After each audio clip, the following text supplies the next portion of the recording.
Hey, hey, hey. What's going on, everybody? God, what's this connected to? Out of here.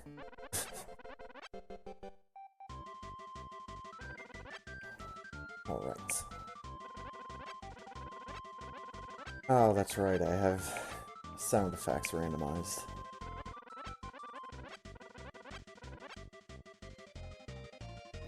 Text is art sound. Fantastic. Right, well, let's hop into a call. Hello? Hello. Hello, hello. Yo, how's it going, dude? Oh, it's going good. Finally have some Marvel stuff to talk about. Yes, we do. My goodness.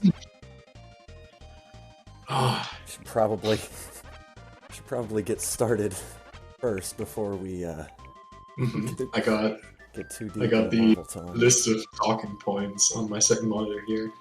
Oh, good. Mm-hmm. 'Cause I'm not sure if I'll remember them all, because there's a lot of them. Oh yeah, I'm I'm excited. yeah. That's it. Like I think I got the announcements pretty early. I had to like send you right away link to all the stuff. But anyways, I got Side IQ with Chrono Trigger music and Cape Quake, Mushroom Hammer, and book. Yep, I am using Kirby with Kirby music, Ah, good. All and right. for whatever reason, I decided to randomize my sound effects. So, Oh, gee. Why yeah, would you do that? I have no idea. Alright, are you ready? I am ready.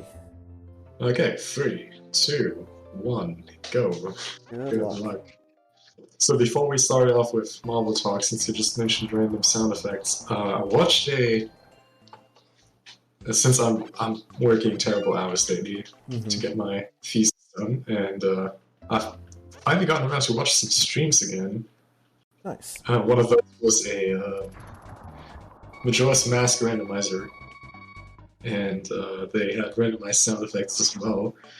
And I'm not sure you know that part in Majora's Mask where you play like four different instruments in the bar to have like kind of like a full song. Right. Get a mask for that. Where I gotta play like every different instrument.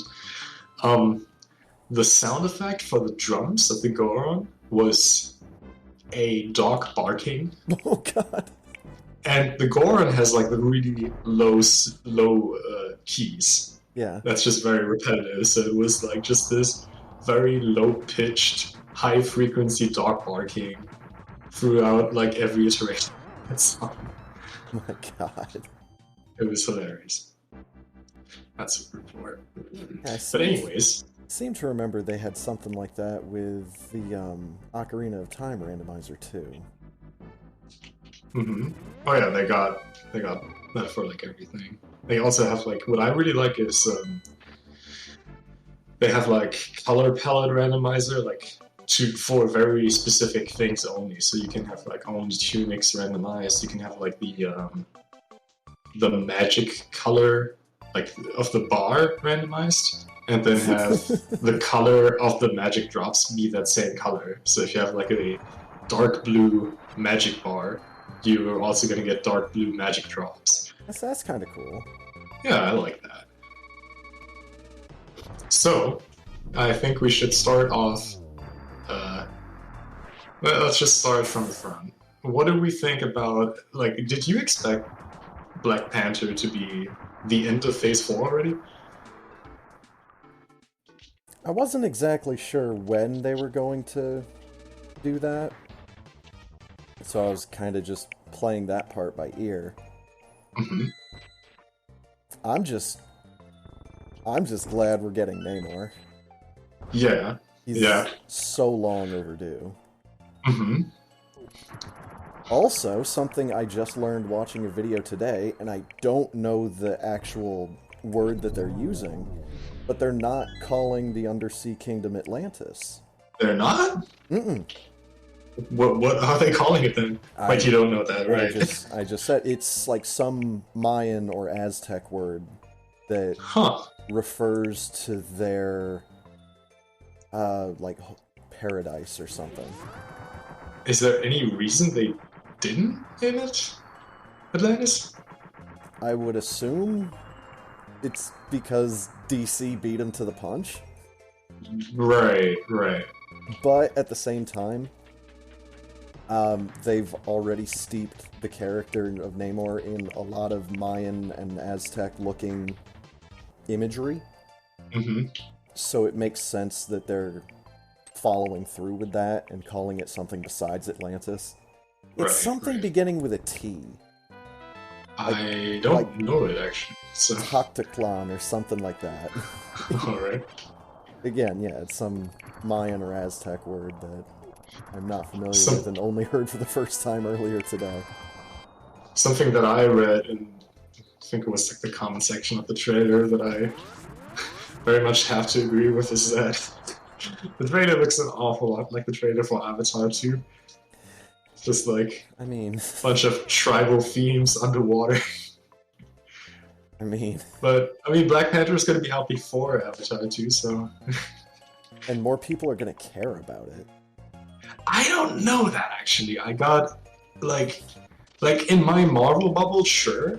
But when I talk to, like, other people that know that I'm into movies, I get a lot more questions about, hey, have you seen the trailer for Avatar 2, actually?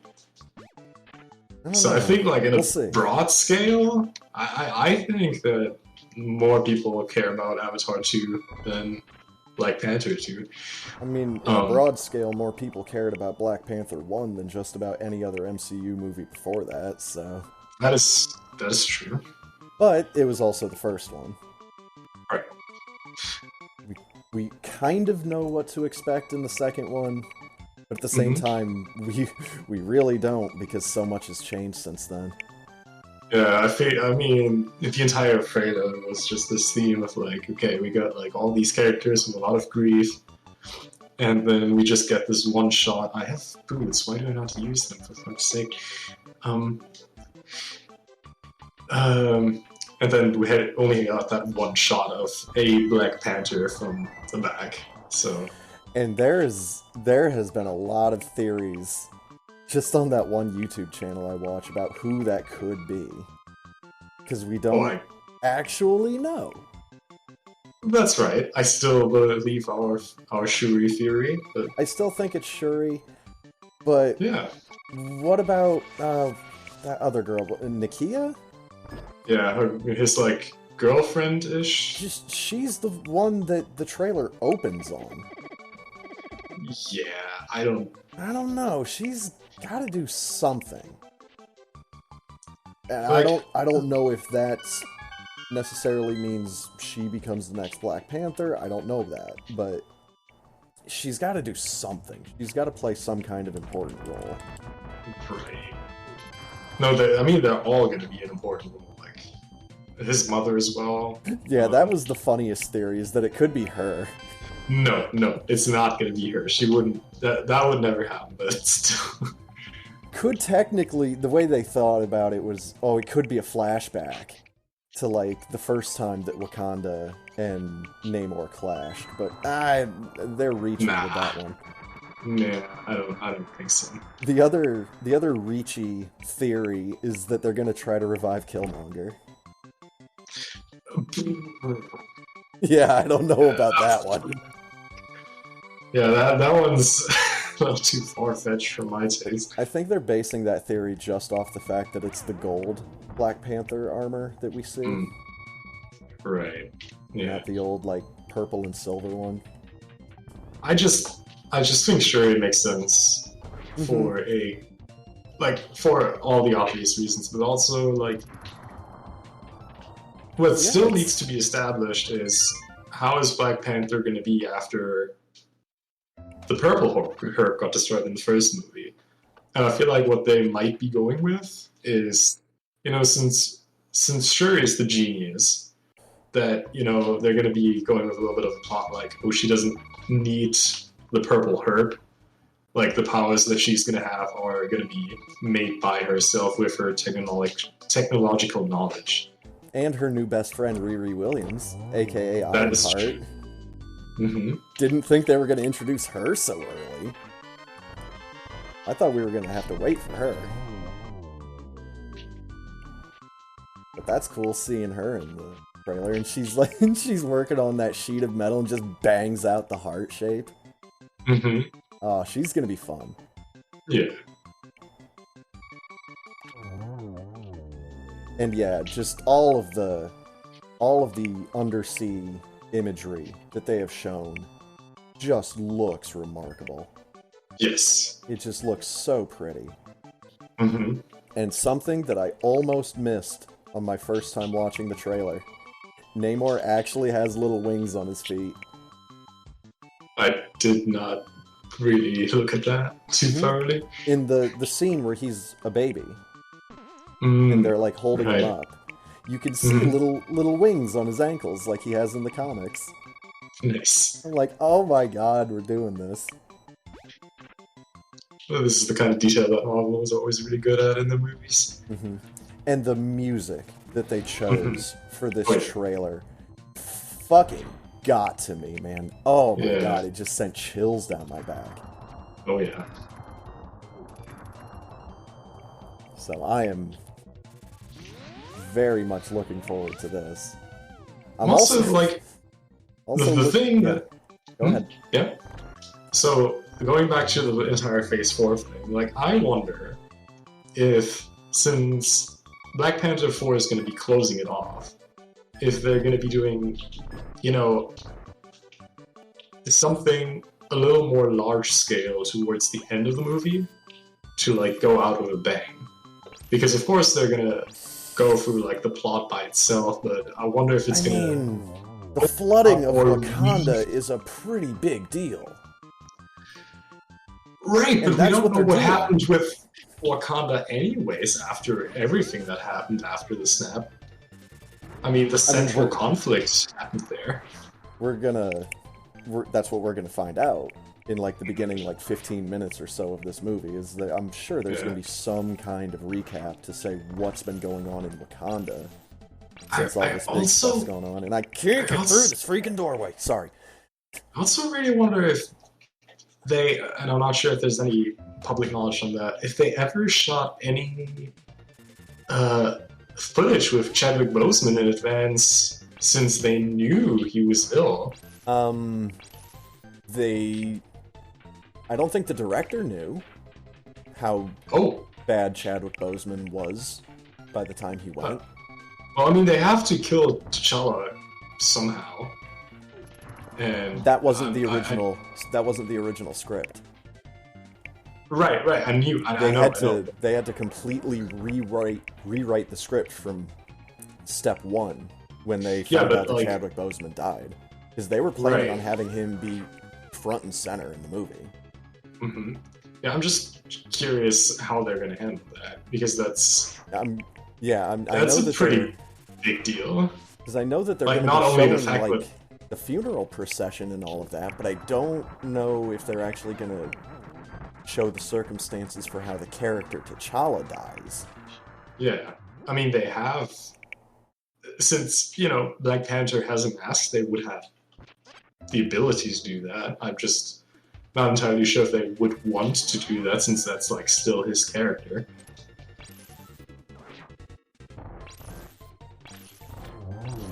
Yeah, and I don't know how much they'd be able to get away with in, like, CGI, because they do have a lot of voice acting stuff from Chadwick Boseman. Like, they were able to get What If Season 1 out. He was a central part in one of those episodes. I can't get through this doorway! The fucking Lionel just backs up into the doorway as soon as I open it, every time. I died to a Lionel. God damn. Please continue with Marvel talk. I don't even know if I need this dungeon. I haven't even looked at the fucking map yet.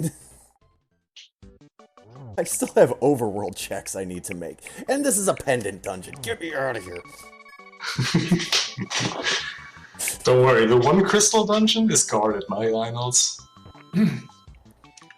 Yeah, but I've already got the book, so I can at least get into it. Yeah, I died trying to do that. So, not a whole lot to say about Quantum Mania. Nothing really new we know about that. I mean, they did show a little bit of bonus footage that New Rockstars talked about. It was mostly just a funny interaction between Kang and Scott Lang that I thought was pretty good. It's like, oh, you're an Avenger. Have I killed you before? Because he can't remember. That's the best part. It's also throwing shade at Scott Lang for not being one of the big name Avengers. That's all that is about. That's the issue that Scott Lang always has in the MCU. Nobody knows him. Remember that scene in the in Endgame in the diner with Ponk? And everybody giving him shit for saying he saved the world. It's like, guys, I saved the world. Oh, hey, everybody, Scott saved the world. You should write a book about that.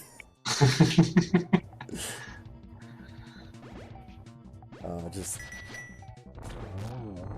always getting laughed at. That's why that character is so much fun. Alright, next up on the list, one of your favorite talking points, we got Secret Invasion in spring 2023. I'm really glad they confirmed Nick Fury for that. Oh yeah. It's like, honestly, the entire interaction with Nick Fury at the Shapeshifters was, in my opinion, the best thing about Captain Marvel. So getting an entire series about that should be a whole lot of fun. Oh yeah, and it's. I also think that this kind of setting fits the series really well compared to the movie. Just gives like this kind of thing just it needs has more options, right? And you know, you need to develop plot with this premise with a lot of time. And there's it's gonna be just a don't trust anybody atmosphere in the MCU for a little bit. It's gonna be so much fun. There's gonna be so much like, no, this guy's fake. No, this guy's fake. And I'm just discuss the clues every week.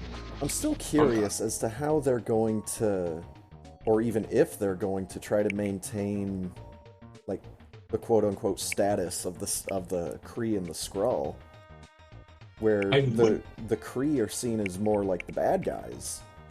I think they're more likely to change the status of the Kree just because we don't really know a lot about the Kree yet, and a lot of it seems to go off of like a lot of the things that happened with the Kree seem to go off like singular individuals, with the the central AI always being kind of like, at least in Captain Marvel, always being more shown as a like people don't really question it but don't really get involved with it too much thing. Oh, Lamp, heck yeah. I'm just wondering if the Kree are gonna be seen more as, like, manipulators that are trying to continue antagonizing the Skrull, and the Skrull just don't really deserve it, but they're getting pissed off and they start to fight back. I'm wondering if that's gonna be the dynamic they go with. I don't know, I feel like they introduced the Skrull too tame and too lovable for them to really get through like a big change like that. You might need to rewatch the first, like, chunk of Captain Marvel. Because, I mean, they're still, like, fighters. And they use... Right. But, I mean, they like, the shape-shifting as... They really washed that aspect away in, like, the second half. Like, a bunch of pushovers. Yeah. But and, like, a bunch of softies. There's always going to be a radical in a big group of refugees like that, though. Right, but one radical doesn't make a racial conflict. If they become the Super Skrull, they do. I guess. I had to find a way out of that one. I don't think they're going to introduce him for a very long time. He could be a Fantastic Four villain sometime down the line. Probably not even the first one. Unless they don't go with Doom as the villain in the first one. Who knows? We've got a long ways between now and then. Oh yeah. Alright, so that's Secret Invasion, and we got Guardians in... Oh my god, Guardians May? 3. I can't wait to learn more about Rocket Raccoon. Right, that was such a... That was a weird comment. That was not the kind of comment I was expecting for a Guardians 3 description. But I'm all for it. He's like the one character they haven't really delved into, and they've come out and said this is going to be more his story than any, like, other one member of the Guardians. They're finally going to take some time and explore his origin story. I mean, they didn't really... I mean, sure. I wouldn't say that Drax has a whole lot more than Rocket Raccoon. No, Drax has his story in Guardians 1. His family was killed by Thanos. Right, but is that really a backstory? Yes. I don't know. Like, he didn't even get a redemption arc. Like, if you introduce someone's backstory, at least do something with it. It was Rocket like... at the end of the movie. He comes... That's... Even something as small as that is seen as a huge gesture for someone like him. Right. Because he finally sees Rocket as a family member.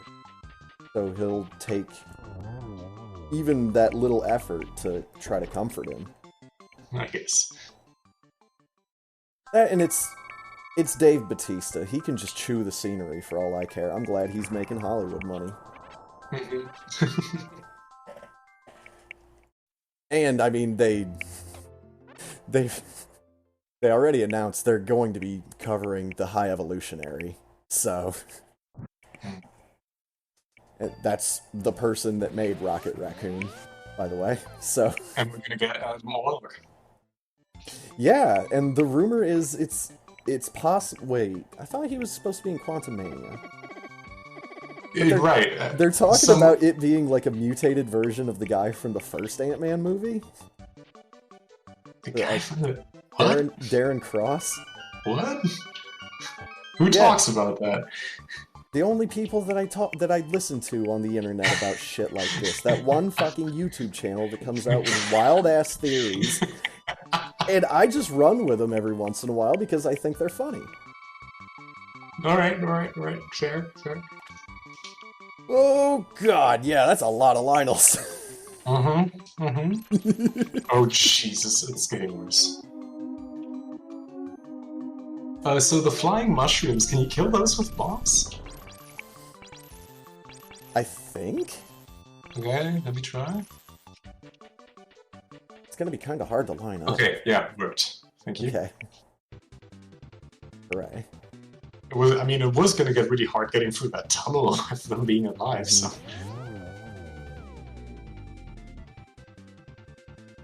Oh my god, that guy did so much damage. Alright. Well, after that is something I don't know anything about. Echo in summer 2023. Oh, it's the deaf mute character that was added in Hawkeye. Oh. The girl that shot Kingpin in the face at the end of the series. Spoilers. Right. Maya Lopez, that's her name. Right. Also, Vincent D'Onofrio Kingpin is going to be in that. Yeah. So we're going to find out what happened, hopefully. I'm just going to see him with those big eye patches. Just big bandages on his eyes. Oh, half magic, let's go. And of course, speaking of one half of that infamous pairing, the whole Daredevil Born Again announcement. Oh, yes. I'm so hyped for that. I'm very excited, because... Oh, yeah. 18 episodes, man. Yeah, it's the longest Disney Plus thing they've done. I'm glad about it. Like, Yeah. that show works well with a bunch of time. And people have already proven that they'll watch it, so... And that they'll get super excited by these characters showing up in the movies. Oh yeah, I mean, holy hell, like Daredevil in No Way Home, that was one of the two big moments, honestly, in terms of character appearance. Oh yeah. But yeah, I'm excited for that. And honestly, like if they just go with something as bland as like Daredevil got snapped away, Kingpin didn't, Kingpin rebuilt his empire in those 5 years, and now Daredevil has to start new. I would buy it. I would watch it. I wouldn't care. Don't need something super exciting even. Well, like, I'm not expecting them to actually grab the Born Again storyline. I'm pretty sure that's what they're doing, though. Really? Okay. Why else would they name it that? There's a lot of other Daredevil comics they could pull titles from. Right, I just think it would... They could have also just called it Daredevil. I think it just fits to a reboot, honestly. So that would be, I think, enough reason that Hollywood would need. But yeah. They also could have just called it Daredevil, and people still would have lost their shit. Right. I guess that's fair. So. That's going to be in spring 2024. Yeah, got a while for that one. After Echo, we got Loki Season 2, also in summer. Which, this is going to be great. I'm wondering if Loki might show up in Ant-Man and Wasp: Quantumania. I can almost imagine that, yeah. Like that's definitely something that can happen.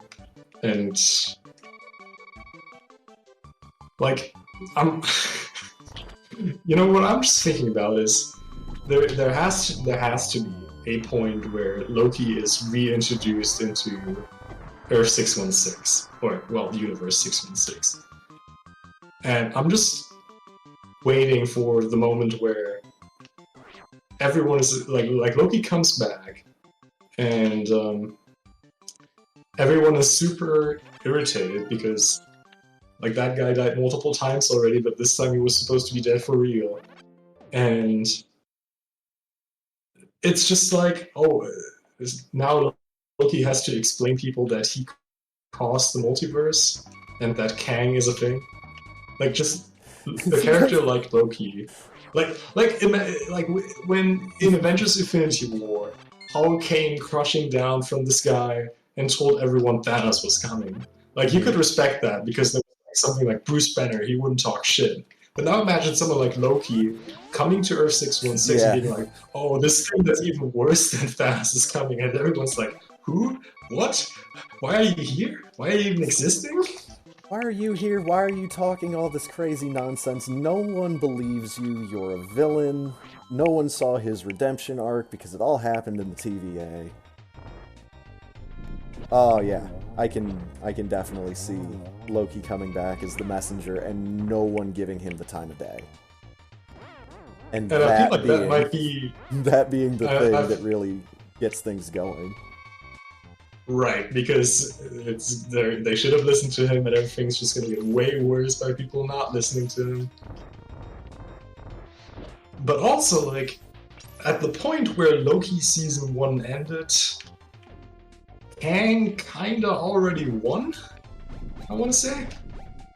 Like, by him having control over the TVA, he is kinda already in control about every reality. Because he controls what realities exist and which don't. So I'm excited to see how they resolve that. Welcome to introducing Kang as a villain. He is the ultimate whack-a-mole. In essence, you cannot stop him. Yeah. Because he has lived through that many timelines and there are that many variants of him around. And I'm just hoping that by the time that, you know, the big event movies come around, the big Avengers movies come around, we'll get to those. I'm hoping people aren't tired of him by then. Because he will be that omnipresent if they choose to have him be. because he's I mean, everywhere. They managed that well with Thanos. Like he was everywhere, starting from Phase 2. They just sprinkled him in and that's going to be the same thing for Kang. You don't he need didn't an need overload. to be there. He was that powerful and had that much influence that he didn't need to personally take care of shit. It was just him in the background until he decided that he's going to do it himself, and it's going to be the exact same thing for Kang. It's going to be a bunch of things that tie into him, but he's not going to show his face outside for like 1 or 2 appearances.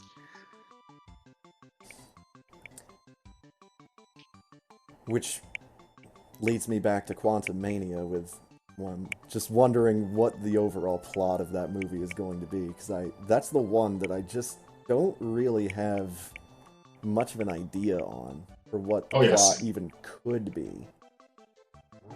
Besides, we go to Chronopolis. Mm-hmm. And we do stuff there. Yeah. I mean, in the footage that they showed at, was it the Comic-Con, they did kind of hint that Cassie Lang is already doing stuff with possibly some version of the Young Avengers. Because when she's having some kind of argument with Scott, she says, at least we're trying to do some good. Yeah, that sounds a lot like Young Avengers. And I'm forgetting where the hell they said they were going to be introducing a bunch of the other Young Avenger characters. They confirmed that they were going to be introducing at least Amadeus Cho and like 1 or 2 others. Like, soon. So that's cool. Even though I'm not as familiar with those characters.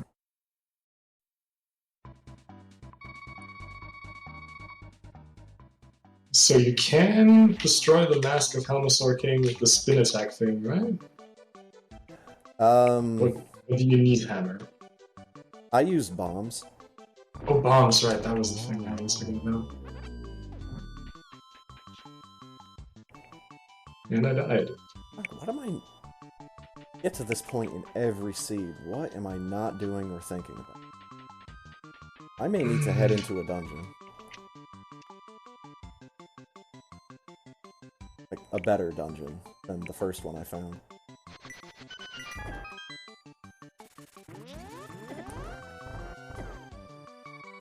Although, no, wait, that was the second one I found. Guess I'm just going back to the first one I found. And hope that I can get past that Lionel that's just sitting in the doorway. Yeah, that one sucks. And also, like... I think... Loki might be, to some degree, a key character in defeating Kang, even. Because I think what they might be going for is that... Like, what I'm still thinking of is that they didn't know who Loki was when everything got, like, reset. They thought he was like not an agent, like an archivist or something. No, they thought he was an agent of the TVA because they asked him like, what his number was and all that. Right. They thought he was an agent, so I think there is a possibility that Kang is not aware of the Loki variant being inside the TVA. Kind of like an inside job thing. Because I feel like if he knew, he would have done something about it. With him being the person who set everything into, like, starting off the events of everything. And not just, like, having him roam around in the TVA with him being the only one who, like, knows how it was before him inside the TVA, if that makes sense. Come on, Fairy. I mean, I can pretty easily see that being thought for Season 2. He's just, like, trying to figure out what's going on, how to get Mhm. back into contact with Sylvie. But do you think we're gonna get Sylvie in season 2? I hope so. She was fun. Yeah.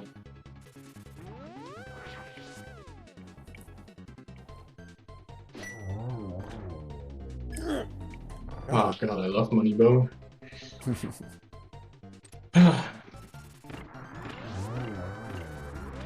Alright. Yo! So many fairies. So worth it.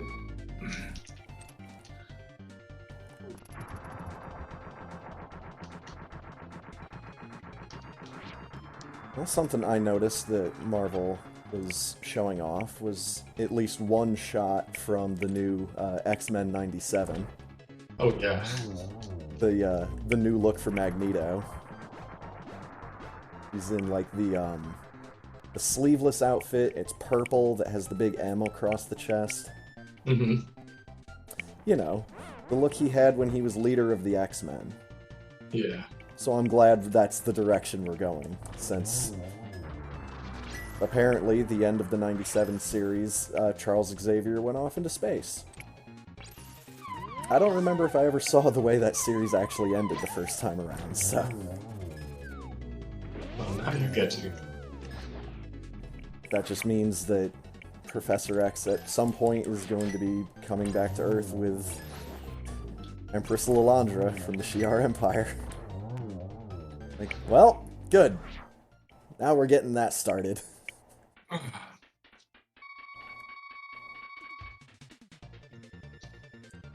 So after Loki season 2, we got the Marvels, which I'm still confused about Captain Marvel. I am Miss very Marvel at the ending. confused. Yeah, I'm very confused by what's going on with that. I'll be intrigued to see again like what the story of it is. Mm-hmm. But they did so many things to Kamala Khan's character. Like, Yeah. I don't understand why they went and did all of this to that character. Yeah, I actually watched Drake's stream last night while I was working, and so he said he enjoyed it, but he didn't have any. Like, he's a big comic nerd regarding all the Marvel comics, but he didn't have any answers for me as well. So I don't know. I'll just wait and see. Mm-hmm. It's like, it's just so confusing because they already have the Inhumans. They just introduced Black Bolt. Mm-hmm. And it's not like the whole Terrigenesis thing is new. For people that watched Agents of S.H.I.E.L.D., which is a significant number of people. A hell of a lot more than watch the Inhumans. I'm actually currently starting to watch like all the old Netflix shows. Not that far. I'm like almost done with Daredevil season 1, which isn't really any far into it, but still I'm trying to catch up. Well, the Inhumans wasn't on Netflix. It was on. Was it not? It was on ABC. Oh. It was on like actual television, and it did not do good. Is it on Disney Plus now? I know they moved like a bunch of shit over to Disney Plus by now. I'm not sure. I don't know. Right. Who owns what channels? Right. But yeah, that'll be. I don't know. Yeah, it'll be nice to see. It'll be nice to see Carol Danvers again. It's always nice to see her. I'm wondering. Oh, go ahead. Yeah. No, you go. I was gonna say, I'm wondering if they're gonna go so far as to introduce Rogue in the Marvels. Wouldn't that be something? Hmm. How many movies does Brie Larson have left on her contract? I don't know.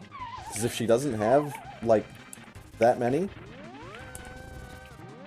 Like, if she has one more after the Marvels, I could very easily see Rogue coming in as a villain. Which would be awesome. Because it would write off Captain Marvel for a while until Secret Wars. Because then you could just say, it's a variant.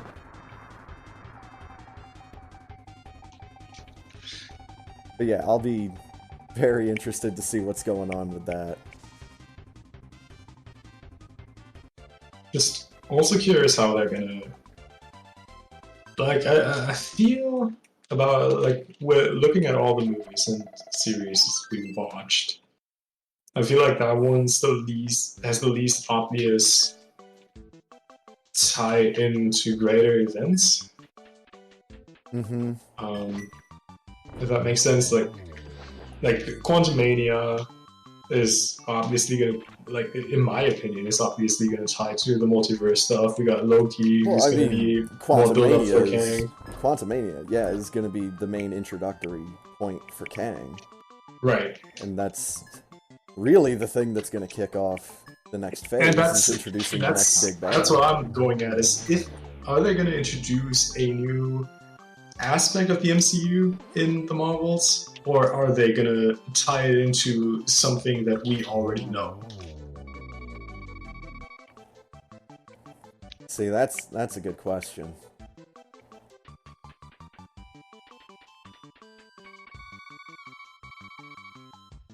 Oh, no, can't go this way. Oh, I also did see that they're going to be doing a Marvel Zombies show. Oh yes, I was so hyped for that. I was like, the so moment happy. they did that in What If, I was like, I really need, like, I love that comic book line, and I love that we're getting an actual series of that. It was just like the most absurd thing to come out of the whole zombie popularity, in my personal opinion, was what happens if zombies got into superheroes. Like, oh shit. That comes with some implications. I don't want zombie Black Bolt.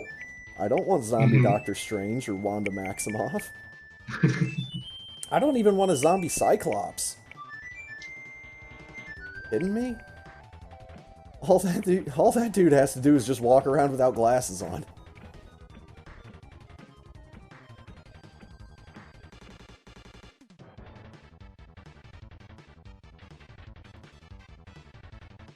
Zombie Reed Richards. Oh gee. I'm coming to get you no matter where you are. Man, I want to watch this now. I want to watch zombie Reed Richards wrapping around his victims, consuming them slowly, like a Venus flytrap. Like, that's the kind of shit that I sign up for zombies in.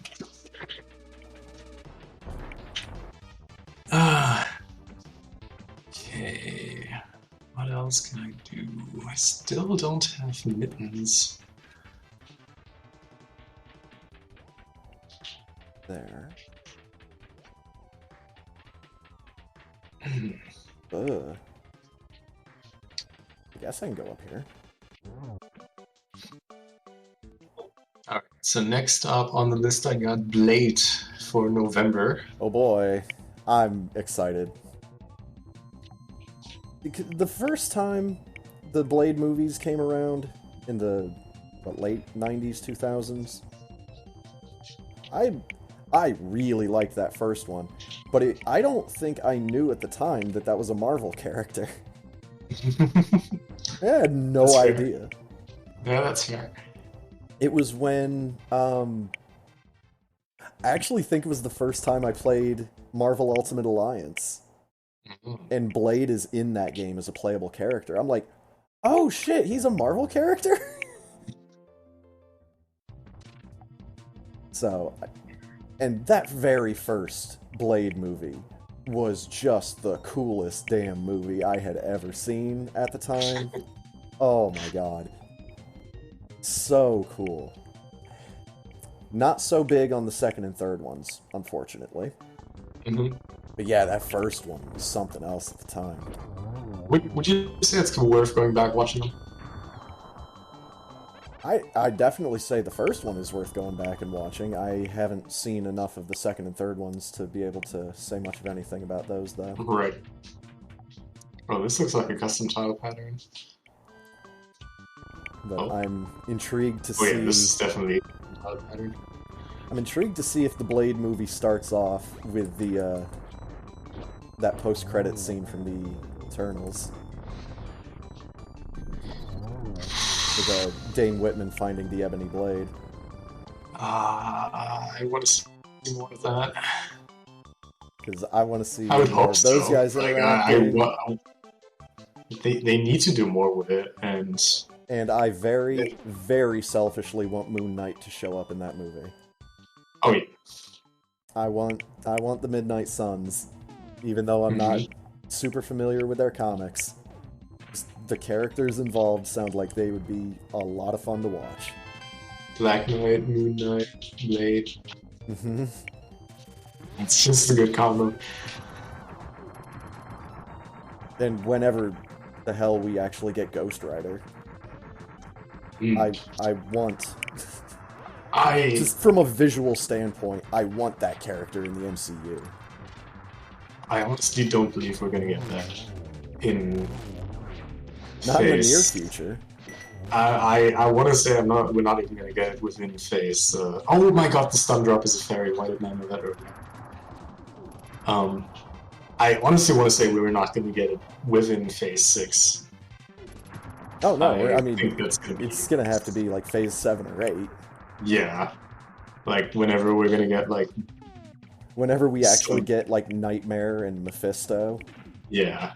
And we start like hard diving into that stuff, then Ghost Rider will show up. But like, I'll just have to that Steve Rogers is not around for the reveal that hell is real and that Mephisto's walking the earth. No, that's gonna be in Agatha Coven of Chaos. They're finally gonna bring that up. Yeah, I wonder how we did a whole show about witches and we didn't mention the devil once. Yeah, I can actually, now that you say that, I can actually see it. Like, Agatha still being in her, like, mind-controlled shell. No, actually, no, never mind. They're gonna... Because she might be snapped out of it now. Right. I was thinking they might set that up with Mephisto or something like that, but then I realized that the Scarlet Witch is dead, so her spell might just be broken now. Well, and yet another wild theory about Wanda's fate at the end of that movie.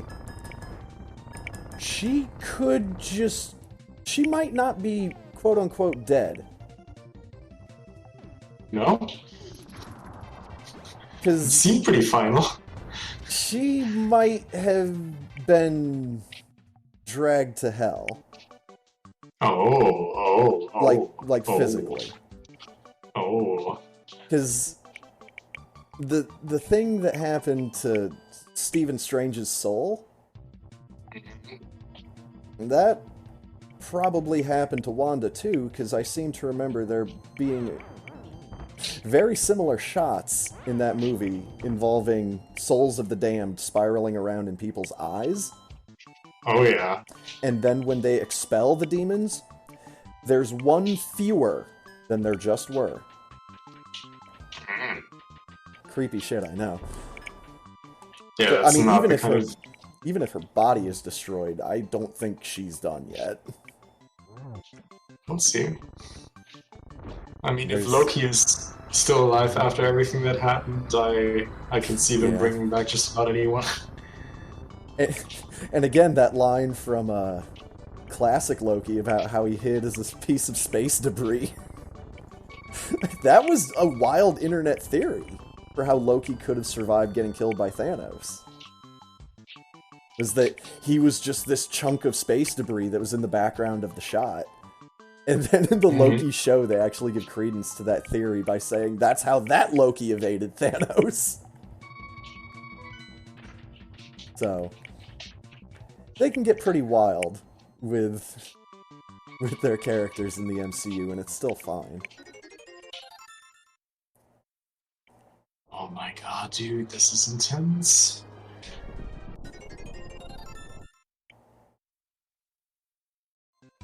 This is one of the most ridiculous boss fights with only normal sword. Oh boy.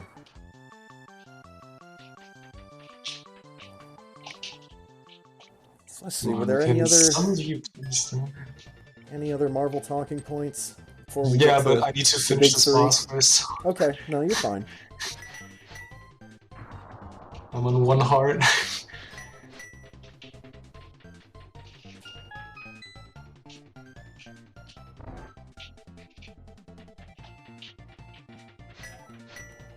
Even the boss music reset because I'm taking so goddamn long.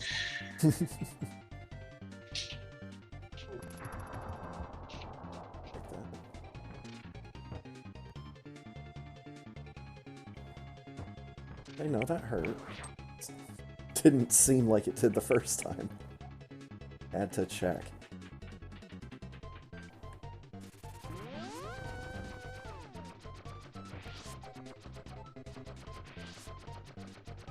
Also, these random sound effects are more confusing than anything.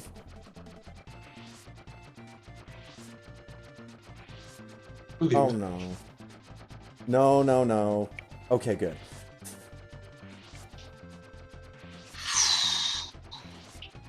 Okay, one eyeball left. Okay, now bow. Oh, he shot a lightning bolt. Oh god. It was not supposed to shoot. I barely dodged that. Okay, I got him. Whew. Nice. GG. That was intense, dude. Oh, alright. My sound for a treasure chest showing up is a chicken clucking.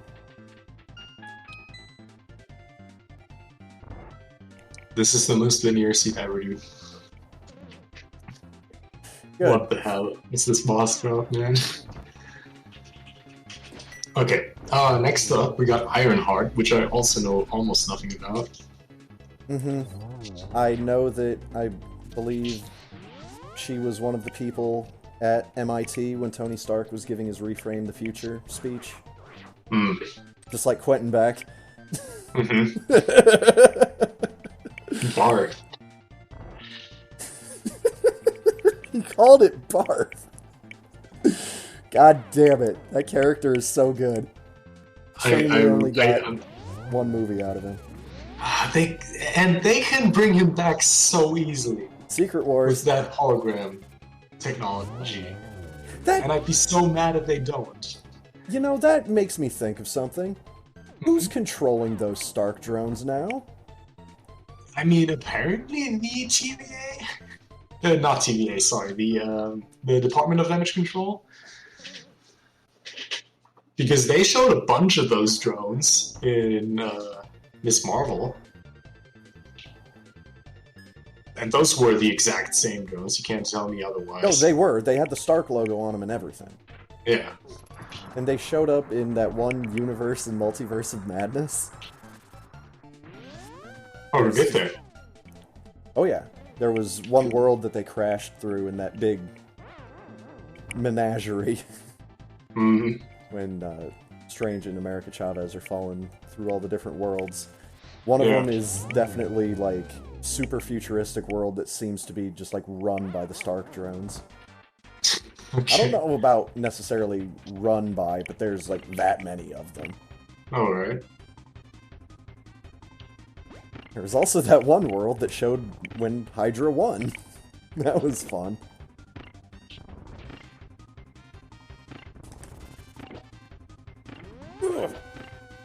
Wonder if we're ever gonna get that evil Captain America. I don't know. I think the way they used Captain America saying "Hail Hydra" in the Time Heist, I think was the perfect way to shut down any negativity that scene in the comics may have brought up. I think that was so perfect.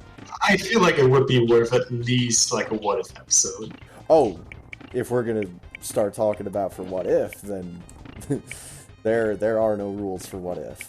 Yeah, I mean we're gonna get What If Season 2, which I'm excited about. We got Infinity God Ultron versus Infinity Gauntlet Killmonger trapped in a crystal ball out of the first season, so I'm down for whatever with What If Season 2. I wonder if they're gonna go this large scale again for Season 2. Like, I mean, they broke the multiverse almost in Season 1. It's hard to top that, really. Or if they're just gonna be more down to earth. They're gonna be doing more stuff with Captain Carter. Definitely. I'm not exactly sure what other episodes they might be thinking about, but I'm pretty sure... Oh, yeah, they were going to be following up on the Captain Carter episode, where I don't think they're going to be doing direct sequels to every What If episode, but they're definitely doing a sequel to that episode to show Captain Carter versus the Hydra Stomper armor, which could have a Winter Soldier-ized Steve Rogers on the inside. Oh, yeah. Alright, I need to fight this guy in the cheap way. Stand up here where there's a nice, thick railing. Can't knock me off. I went down there like a dummy, dropped to 1 heart immediately, and then had to play Fancy Feet for the rest of the remaining 3 minutes.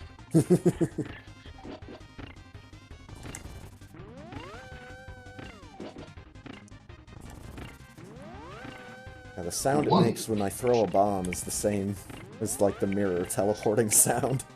2. Not the mirror sound, like the teleport pads. Yeah, I know what you mean.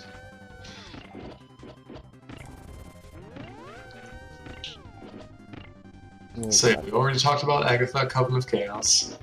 Nothing I'm super excited for, but well, we'll see. More of that character. I got no expectations from that series, so... More Catherine Hahn. Turn it up to 11. Holy shit, that character is awesome.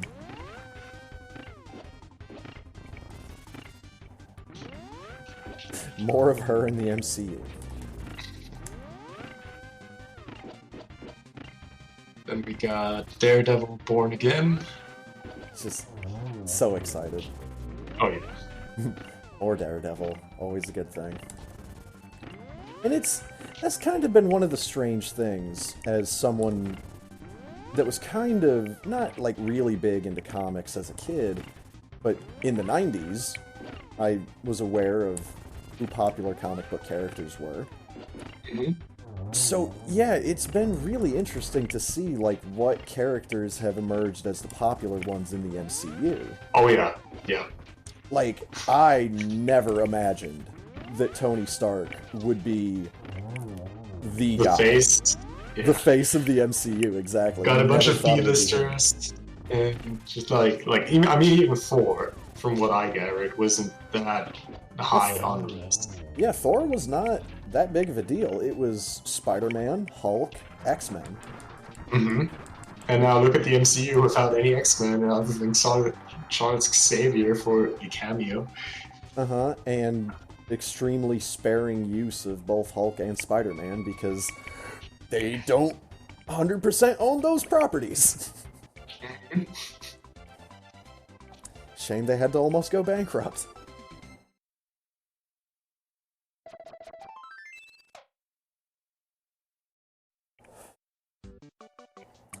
Speaking of green people, there was a new trailer that showed a little bit of new footage for She-Hulk. Did not watch that. Anything exciting? Not really, just I think it might explain... Like, I think it showed that Bruce might have been in the car wreck with her. And that's how his blood gets into hers somehow. Or just like accidental contact during a car wreck. Right. Well, that would still open up the question why Bruce would be in the car with her. That opens up the question of how he would bleed. That's also true, yeah. Because that he put a gun in his mouth and pulled the trigger, and the other guy spit the bullet out. Right, yeah. That is a paraphrased line that they said in the Avengers. I think what they might be going with is something along the lines of Infinity Stone damage. It could be from that period, yeah. And thus making him, like, vulnerable to some degree. Also wondering if it could be, like, some group led by Thunderbolt Ross that didn't know who was in the car with Bruce, just that Bruce was there, and maybe hit him with some of those sonic weapons that worked so well against him. Who knows? We'll have to wait and see for that one. But we got the Thunderbolts at the end of Phase 5. I mean, they've been hard setting that up through Disney Plus for a while now. Mm-hmm. So I'm very intrigued. We've got basically all the pieces, we just need Red Hulk. And, I mean, we can very well see that in She-Hulk. Oh yeah. Why do I have 53 bombs? It's twice that I've got hitten out of getting my duck. Fuck, do I have to fight Aghanim? I did, and I'm pretty sure you have to. I'm pretty sure you have to. That's what I meant when I said the seed was pretty linear with the boss drops. Okay, makes sense. I mean, we got, like, the fluid from first dungeon, then Cape from second dungeon. Yeah. Because I did take the settings off of 100% inventory. I put it on just beatable. Mm-hmm. So it'll probably be a little bit quicker than if we would have done 100% inventory, but yeah, it's probably going to be a lot more linear. Think of it. Why am I going this way?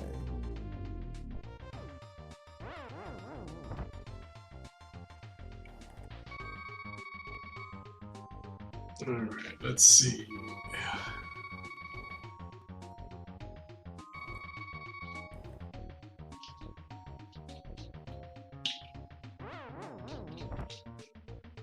Sound of me climbing stairs is the sound of Link spinning around and dying.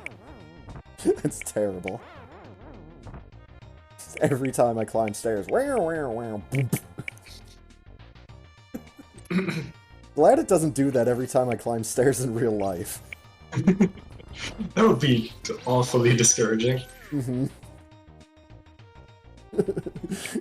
You died!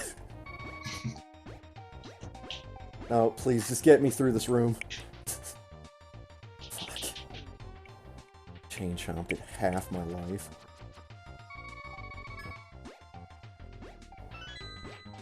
Alright, now coming to the last part, which I'm really excited about. Got the end of Phase 6 with 2 Avengers movies in the same year. Kang Dynasty and Secret Wars. Back to back. Weren't they calling that Phase 7? No, that's the end of Phase 6. We Yeah, got the entire... I thought that in Fantastic Four was Phase 7. No, I think that's Phase 6. Like, we Whatever. got the... Like, we're currently in Phase 4, we got the entire reveal for Phase 5. And then we got the end of Phase 6. This is terribly semantic. Mm-hmm. But anyways. Yeah. I'm excited. I mean, it confirms what we already knew with Kang as the big bad guy for this chapter of the MCU. Mm-hmm. But I'm glad that they are already dedicated to it, like just kind of showcasing that they have planned it out this far. Yeah. And had it planned out for a while. And that they're going to take their time for it, just like they did with Infinity War and Endgame, splitting it up into like multiple chapters. But also the fact that they're going to have the movies in the same heckin' year is what gets me excited. Right. Like, not a super long waiting period. Like, the fans know that it's going to be a 2-parter, but they don't have to wait so long between the parts. And that's just, I think that's great.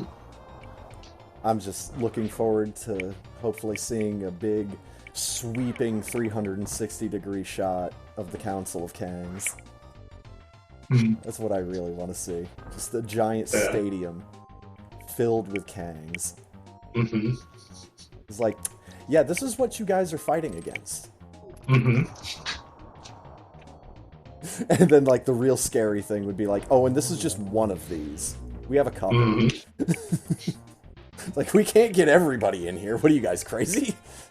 And then the question is who's they? Because who's going to be the Avengers by that point? That reminds me, I forgot something. Captain America: New World Order.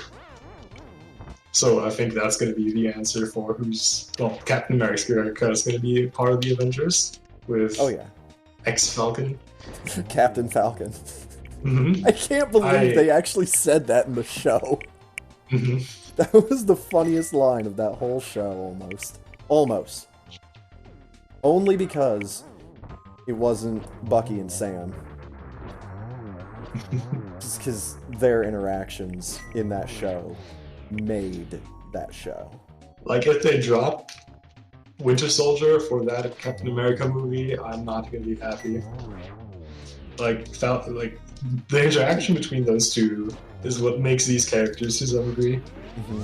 I'm sure he's gonna be in it in some way. It's still far enough out, I haven't heard anything confirmed, but... Mm-hmm. Yeah, but Sebastian Stan just needs to be in that. Yeah.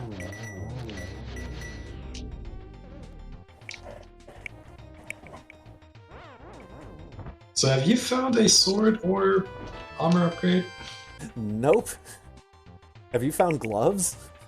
I just did, yeah. Okay. Oh boy. This is gonna be a fun seed.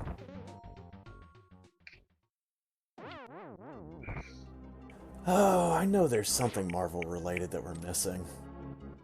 Just because there was that much crap announced. Mm-hmm.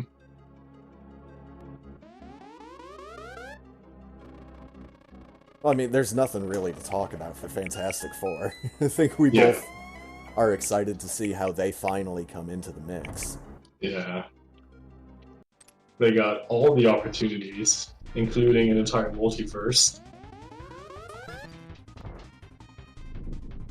I still really like the idea that was Peyton Reed, the guy that directed Ant-Man, was kicking around, where he wanted to do like a very 60s feeling, almost like comedy adventure with the Fantastic Four.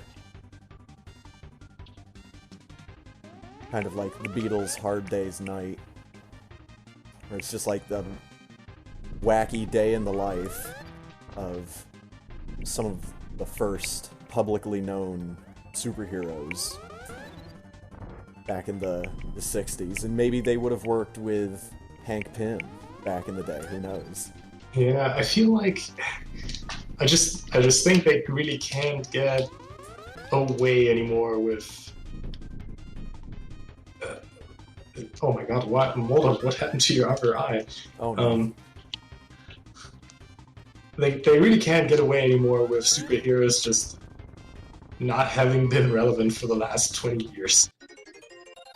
Or 10 years, well, 15 years, whatever. Like, what excuse would the Fantastic Four have? Like, Eternals, alright. They got their no interference thing, but what would Fantastic Force, what would stop Fantastic Four from interfering in everything that happened? The only thing other than old age. The only thing I can think of is that they would have been on some kind of crazy deep space mission. Mm-hmm. And if they were on that crazy deep space mission, you could tie them getting their powers to Thanos' second snap. Maybe.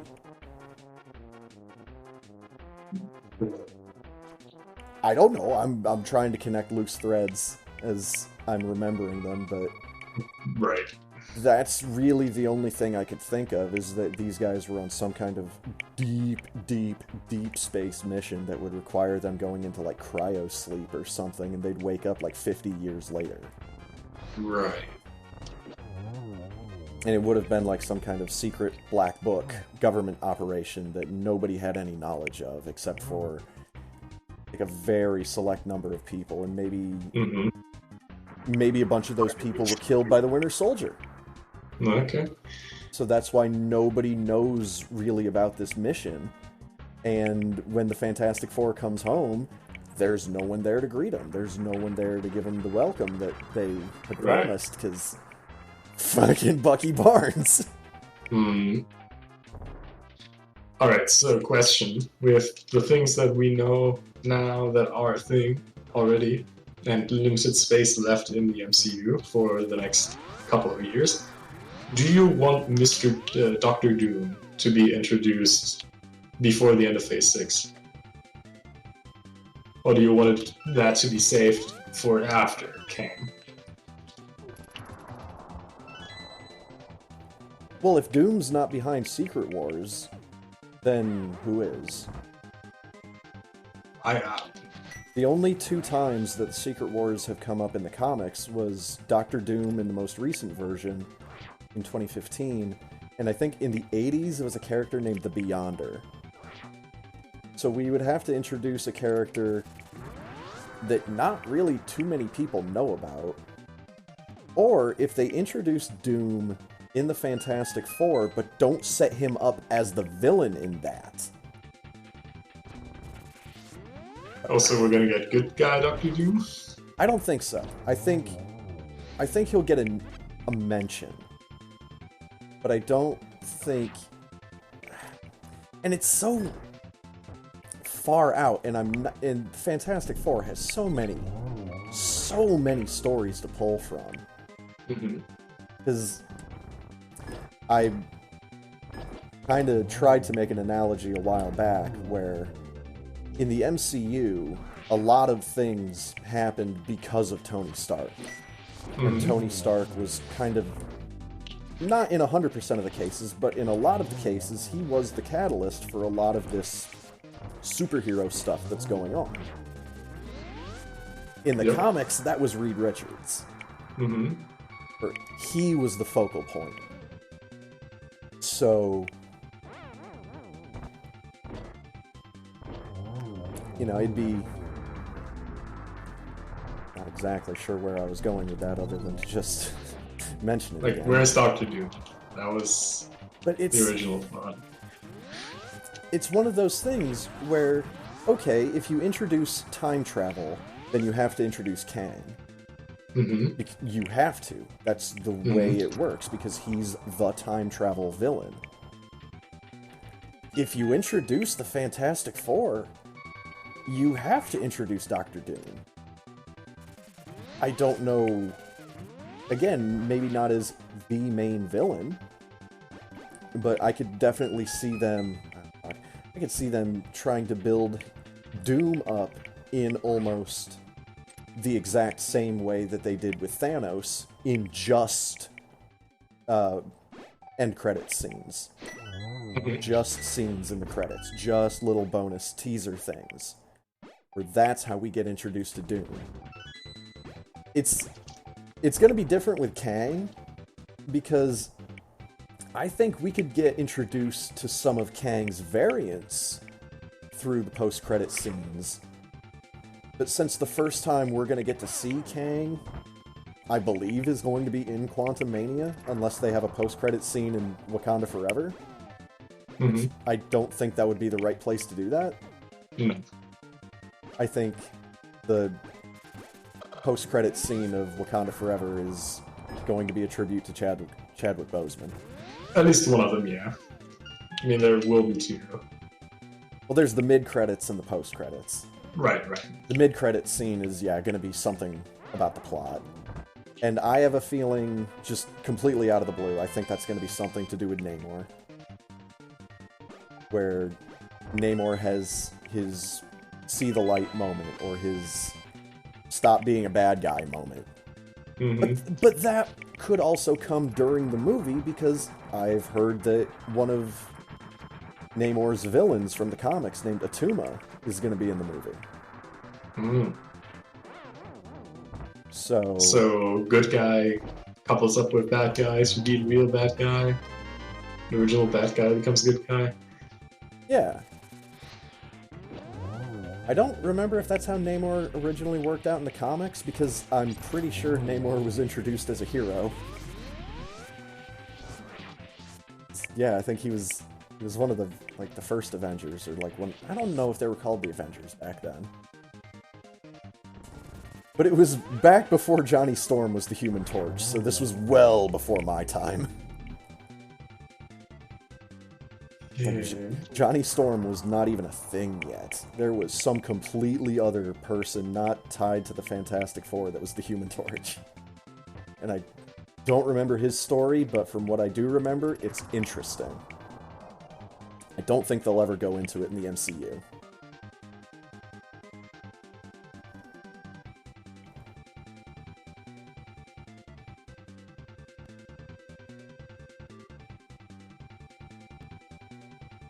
No, I feel like I'm missing something. Alright, so I don't think I think they're gonna do something different for Secret Wars than they did in the comics, and I think both Secret War and obviously Kang Dynasty are gonna be about Kang as the villain. I just don't think there's enough room to build up more than that. And then maybe have Doctor Doom emerge from within the chaos of Secret Wars, but not have him be the main focus point in regarding to the antagonist. Mm-hmm.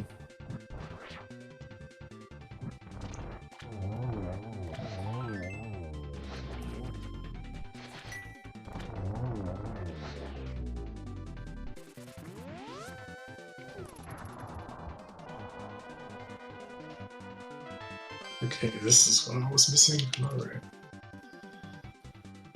I think. Yeah. Oh, God. Idiots, get away from this ledge. Oh, God, I can't hit him. Oh, God.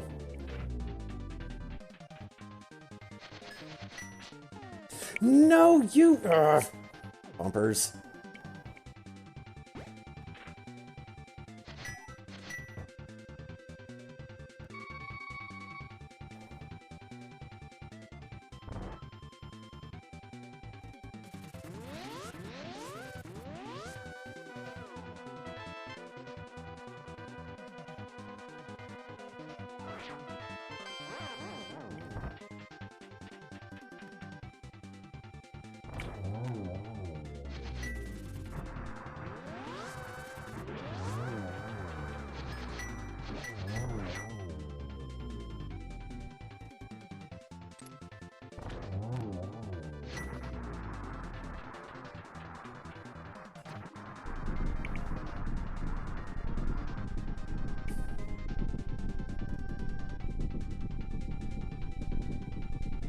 Finally, dude.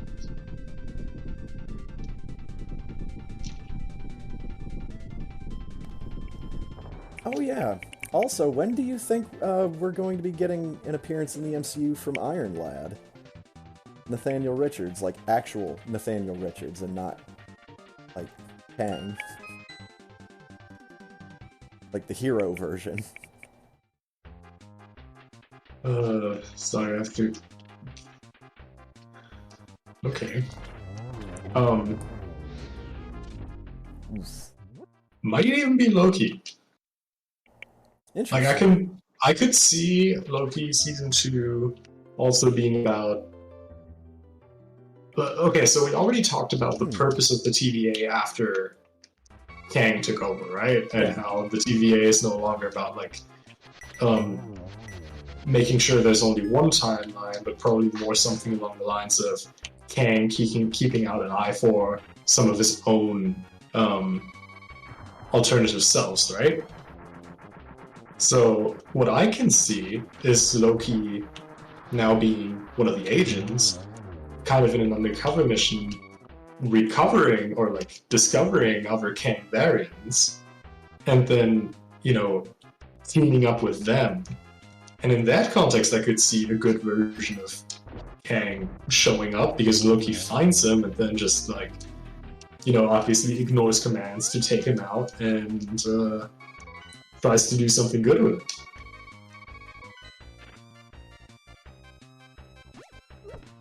At least that's how I imagine the plot of Loki 2 to come along. Right. Oh my god, there's the gold ones. Let's go.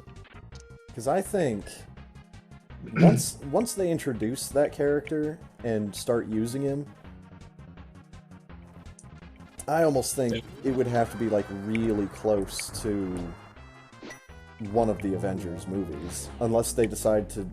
Because there was a whole lot of spots that they didn't fill in on their little timeline. Mm-hmm. So obviously that leaves things open for Right. other titles to come in. I'm wondering if they're, before they do those two big Avengers movies, if they're going to do an actual Young Avengers movie. Do you think Young Avengers is going to be a movie, not a series? I feel like that's the kind of stuff they put into a series, probably, because I don't see... I just don't see... I don't see Young Avengers in, like, something like Kang Dynasty yet. And for that, I don't see them in the movies. Because I feel like people that are in the movies are going to be in Kang Dynasty, and I just don't see Young Avengers there yet. I mean, but I don't know. Maybe I'm wrong. The Young Avengers and Kang obviously are very linked, so we'll have to see on that.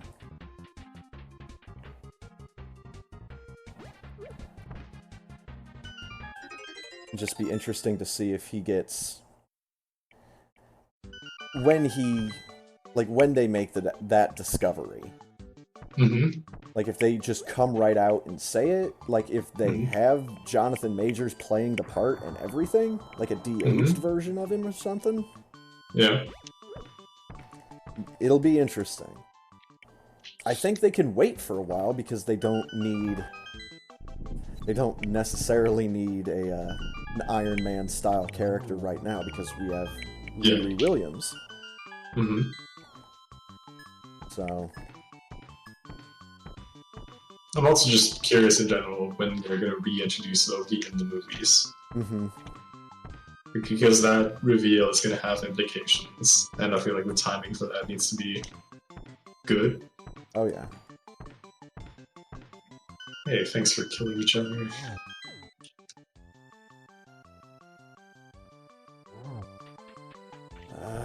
Okay. Crap.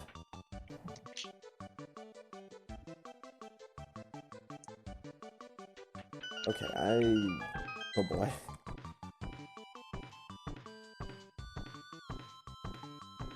I think I know where I need to go, but man, I'm not sure if I actually do.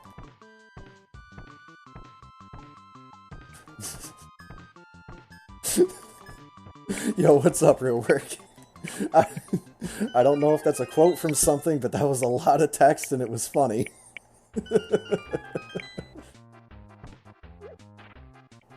Oh my goodness.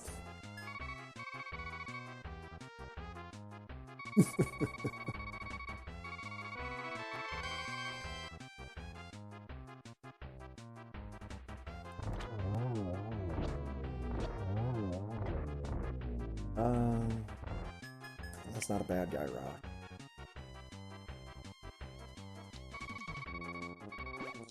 Man, Stundrop being fairy must be the best thing that can happen in Randomizer.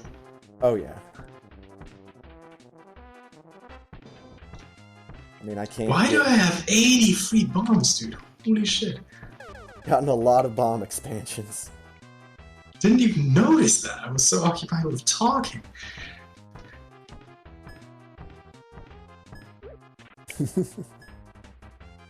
Yeah, see, Sword Kirby just lost his hat. Have to find him a new one. Now, actually, since this sprite is so short, they could have a little animated hat on top of him. Because Kirby is small enough that he's basically just Link's body. You could have like a little hat bouncing around on top of his head. That would be adorable.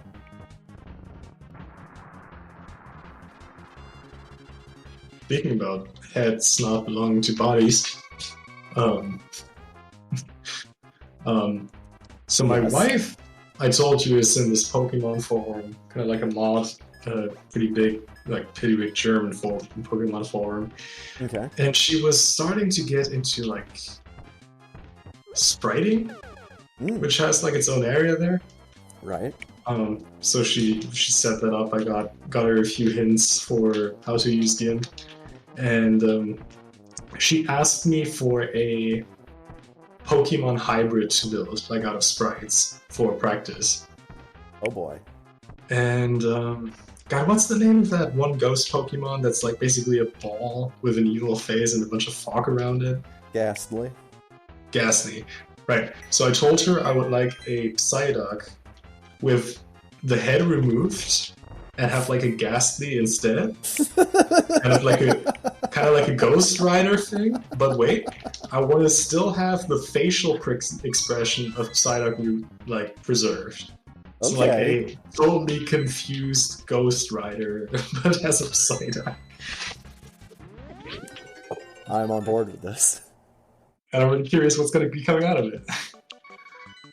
Oh my god. Yeah, I'm happy with my request. That sounds like it's going to be a good one.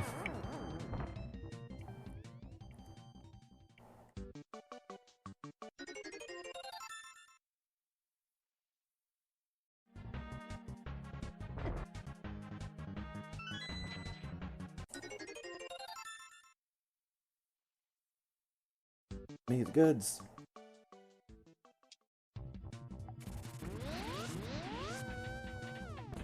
Yo, easy bones. It's money.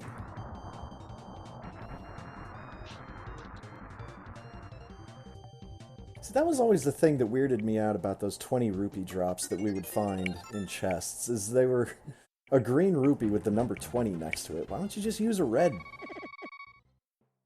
Ooh, true. Didn't even think of that.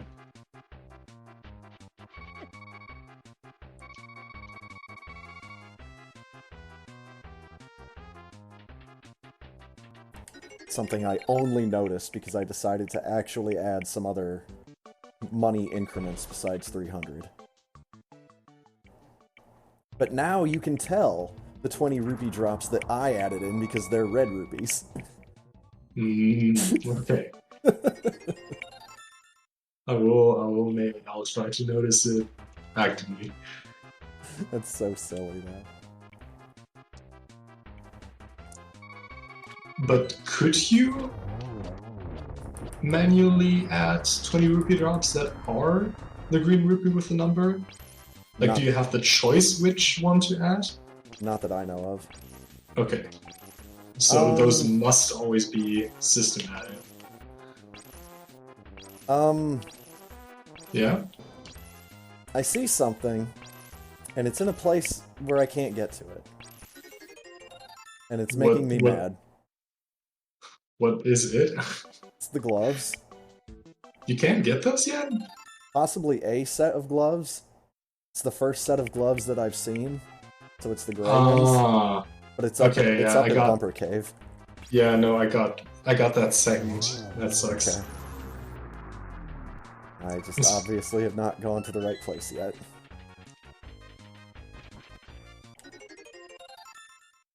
Don't know where the right place is. Probably just gonna wander around aimlessly for another half hour.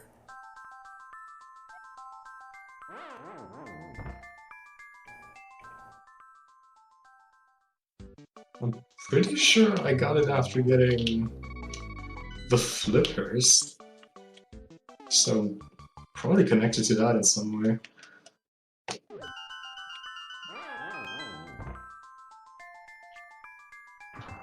Did you finish Palace of Darkness? I did. No, wait, no, Palace of Darkness, the dark red one, right? No. Yeah. No, I did not.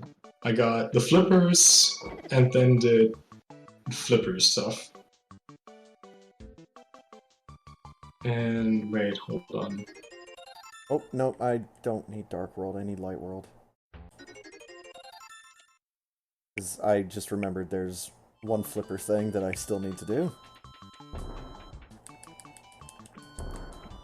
And I don't know what they replaced my flute sound with. I think it's a bomb explosion.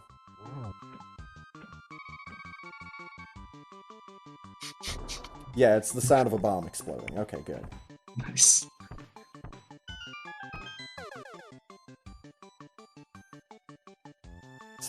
I was wondering, like, the first time I used the flute, I couldn't hear it. Is it like just a single bomb explosion, or is it like multiple bomb explosions chained together? Oh, it's a single one. Huh. Yep. Fucking fairy waterfall. Well, there you go. Enjoy your gloves and your titans. Thank you. And my free fairy in a bottle. Hell yeah. You can have this fucking shiny bee.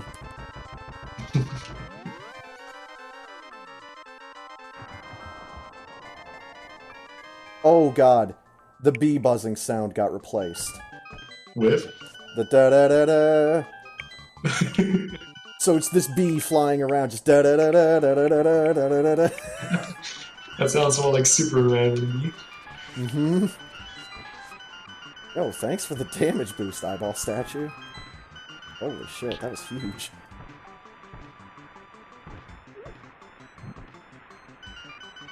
Too much lag to swim. Dash across the world. Waste money talking to a fish. Oh, I can have the Mimic on screen with me! I didn't know that. I thought I got rid of enemy sprites when King Zora showed up. Oh, I enjoy that. More than I should.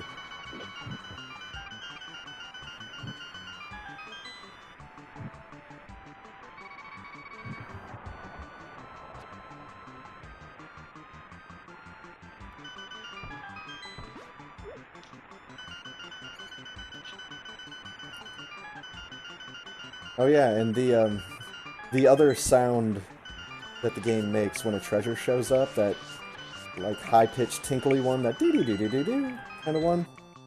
Mm-hmm. Yeah, that's the sound it makes when I walk through shallow water. Nice. So doing Zora's Domain was very noisy. Yeah, I can imagine that. The dashing sound has been replaced by the low heart beep. Oh god. So every time I dash, it's just beep beep beep beep beep beep beep. These goofy sound effects can be really funny sometimes. Emphasis on sometimes. Can't you set the frequency of the low heartbeat sound? That's just for your low health sound, though. Right, I was wondering that. Does it affect the actual low health sound or the sound effect of low health? The sound, ooh. It affects the sound that it makes when your character is at low health. Okay, thank you. I know that was wordy, but I understood. Yes, not I think necessarily I understood it, Joey. the sound effect that gets played when your health... Wait, the low health sound, and then the sound that plays when your health is low. They're a difference. There you go. Fun with the English language. Mm-hmm. Fun with giant air quotes around it. I was writing the plural of life last night for my thesis. I was like, why the hell is that incorrect? Like, why is my spelling program marking this? And I was like, it was like with a V, and it was like, I don't want to write lives, I want to write lives. You know, and then I got mad finding out that the plural of life is actually with a V for whatever fucking reason. Because English is stupid. You know, sometimes it is. There we go. Why is there Hinox on the fake pedestal? Wait, so how many crystals do I need? 4? I believe 4. And then I can beat Ganon. Yeah. But I still need an actual sword to beat Ganon. God damn. I can't do this with normal sword, dude. And, It's impossible. well, I don't have silver arrows yet, but... Yeah, me neither. God dang it, this They is could gonna be be the anywhere. actual issue of the sea. It's not gonna be the 4 crystal, it's gonna be getting some fucking equipment. Right. Alright, so I got that crap finally. Ah, World is my oyster.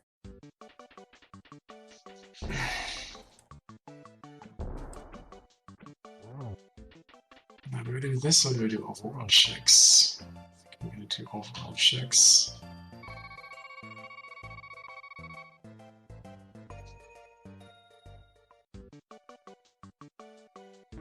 Rock. Also, regarding my thesis, I had an idea. Yeah. When a good friend of mine had his bachelor thesis in physics, he was doing something in astrophysics, and he opened up with a Star Trek quote, where the first page was just like space, the final frontier, as an opener. And I really liked that idea. And since I'm writing on since my thesis is about like software verification and what happens when software goes like terribly wrong, I thought of starting with an Age of Ultron quote. Oh boy. I haven't decided on the exact quote yet, but I feel like that would suit me at the thesis. Yeah, So I that think seems we'll like go it would with be a suitable source for a quote. It's got enough quotable things anyway. Oh my god.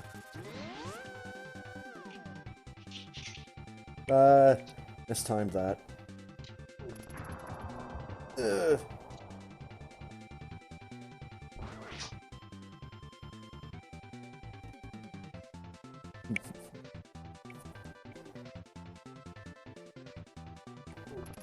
Go.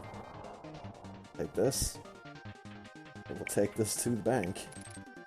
You can't jump at me. You're not out of your hole yet.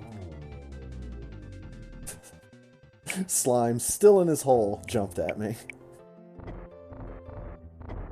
What the heck? His little eyeballs sticking out of a hole.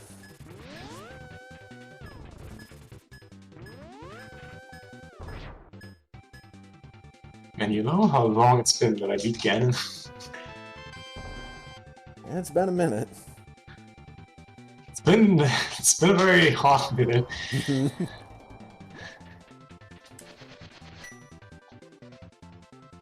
Somewhat more recent for me because I did a SMZ3 seed a while back, but that was still like fucking 6 hours. Oh gee. Yeah. Link to the Past is kind of a long game. Kind of got a pink Stalfos stuck on one of the pushable statues. Like he was jumping back from me and just kept like bouncing off of it, but still in midair. It's weird.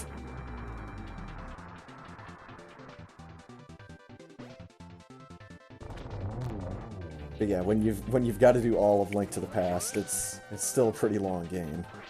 I mean, still though, that's pretty long. I mean, there are states where we have to do like almost everything and get done in like 2.5 hours. But I guess we never have to do GT. Combine that with, yeah, having to do Ganon's Tower, which actually wasn't really that big of an issue in the seed, I just took the wrong door at first. So I ended up opening a whole bunch of useless chests, because if I would have gone down the right door, the big key was in the first chest. Dang. I was so mad when I found that out. And then, obviously tie in Super Metroid with that, where I'm actually going around looking for stuff. So. But still, I remember having SMZ3 playthroughs that were a bit shorter than that. Right.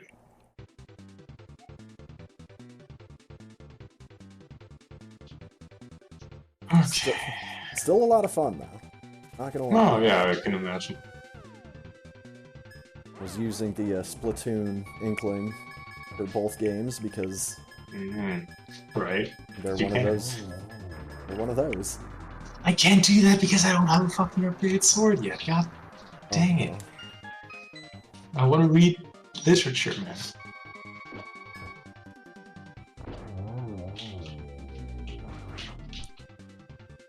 Yeah, that made me mad the first time I found that out, that you actually need Master Sword to get the magic. But I mean, I know that in theory. But you don't need it to use the magic. Right. And it's also like, how far are we in? I don't have a timer.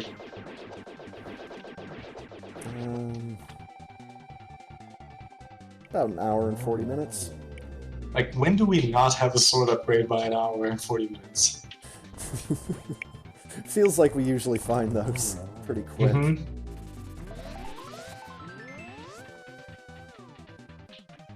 Finally, at least an armor upgrade.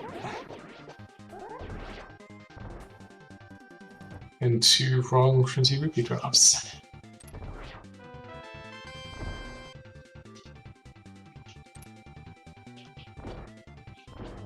I mean, at least I have hammer, so... That's true. You can get by with that, but... It does have a very small hitbox compared to the swords. I still wouldn't want to beat Ganon with that.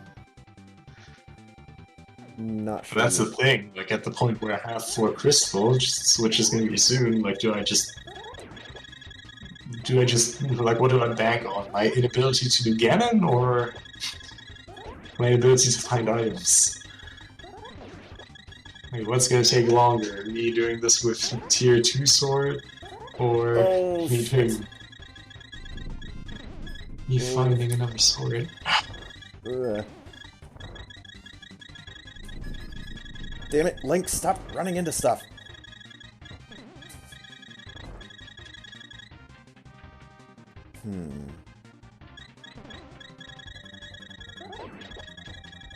Still have a cast of Fire Rod left. Nope. I have fairies, it's fine. Yep, it's fine. Shame they don't refill magic, but whatever. I'll have iframes. Then he had 1 hit left. Fucking bugs.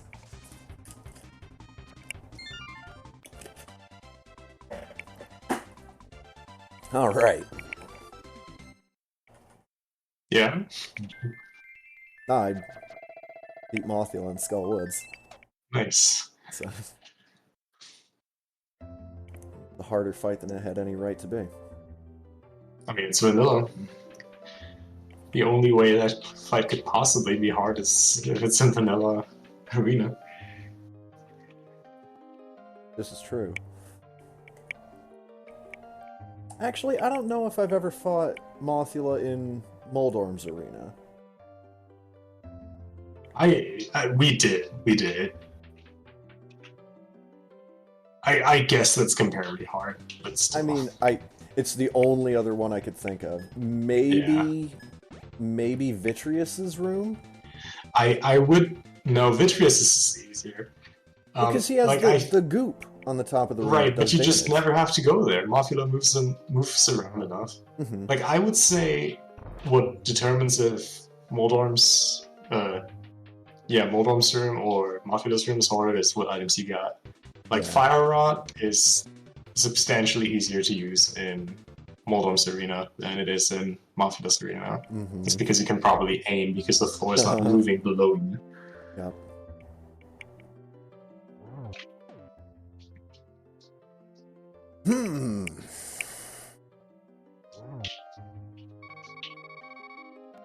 Oh, God. I'll do something silly. Oh, yeah? She's gonna do a quick trip to Turtle Rock? Maybe not that silly, but... Oh, okay. Oh god, there was a skull there. I will report on my findings if I have any. Alright.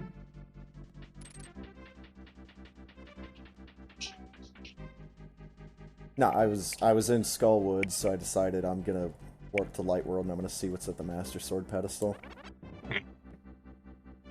You can now find your way home. So it's a compass? I've already got mirror, I've already got flute. Yeah, that's the only other items I would think of. So that sounds like compass. Or map. Yeah, one of those. I guess I'll do this place.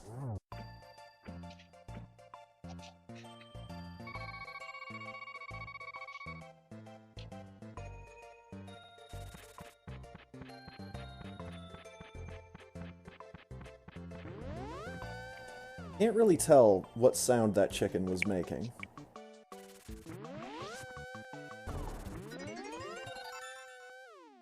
It almost sounded like when you throw a bomb and the sound that it makes when the bomb lands, like on the ground. Like this little padding? Yeah. Mm-hmm. Just picked up a chicken that was making that noise over and over again. I'm like,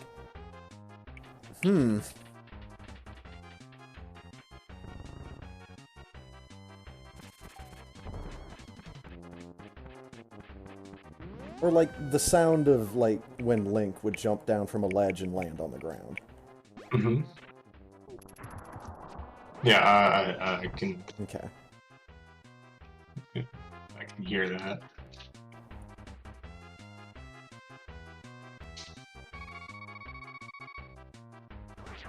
Hey, Also, another. Nice. Also, when my Kirby dashes, it looks like he's holding his sword in his mouth. Nice.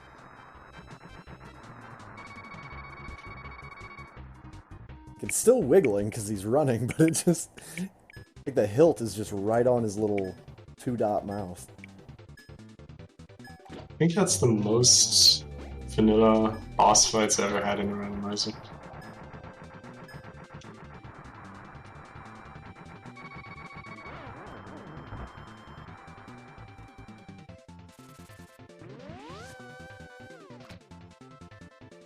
Oh, I turn into some kind of weird mutant version of Kirby when I get hit with the swirly thing.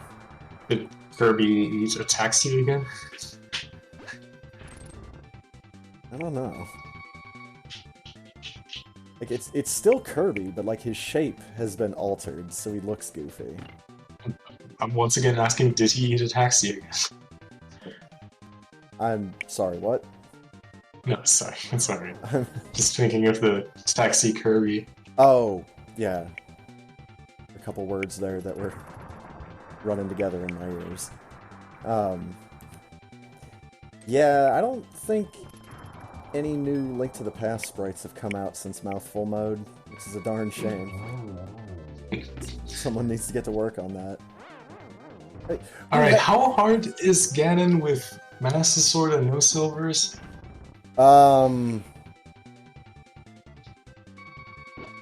Probably pretty difficult. I don't remember the last time I did it with that loadout. Alright, so I'm not gonna do that, even if I could. You've got to have some really well-timed spin attacks. Oh god, no, I can't do that. Without spin, or without silvers.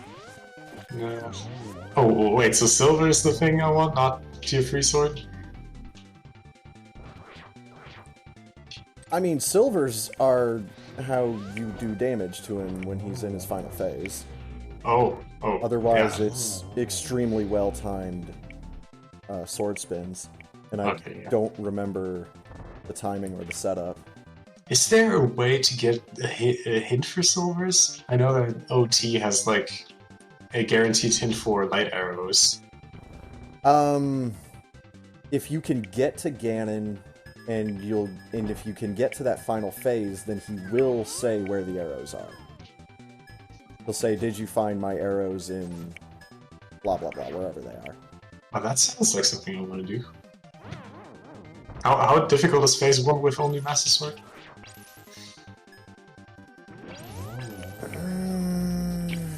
It's not that bad. Okay. It's the phase when he starts putting out those torches. Mm-hmm. You just have to make it to that, which I think is the third phase? Okay. Because yeah, like at first he just like swings his trident around. Mm-hmm. And he'll start doing some fire bats. Then phase 2 is when he starts crumbling the floor. I'm not... This isn't my main game, so I don't know all the terminology, but I think that all sounds right. Mm-hmm. For our purposes, anyways. Please don't kill me. Damn This isn't my main game, man. it. As far as games that I know about, I should say.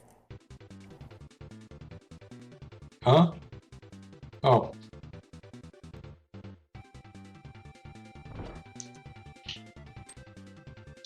Like, I would definitely say that the game I know the most about is Super Metroid. Same. It's just so funny because I haven't had to access a lot of that knowledge for so long that I'm like starting to question some of it. Mm-hmm. And it's all just stuff that I heard in Super Metroid streams over the years, so it can't be that wrong. Or just me rambling about weird stuff. Oh my god. I know a lot about Super Metroid, but you wouldn't be able to tell it from my runs. It's like this weird non-transferable knowledge.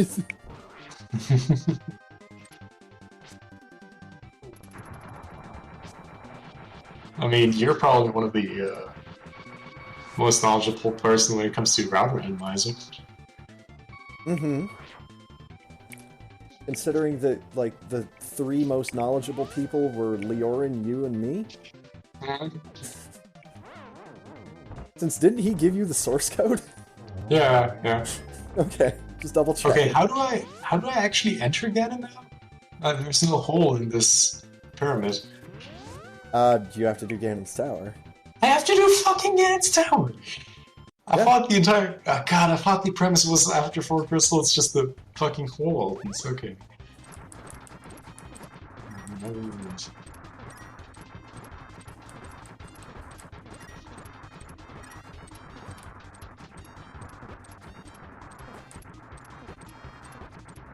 How am I not hitting him?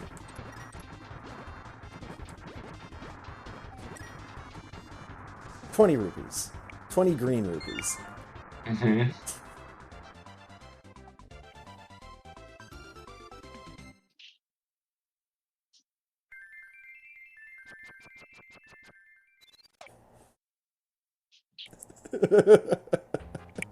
Yeah, I should do a run of Super Metroid tonight to show off.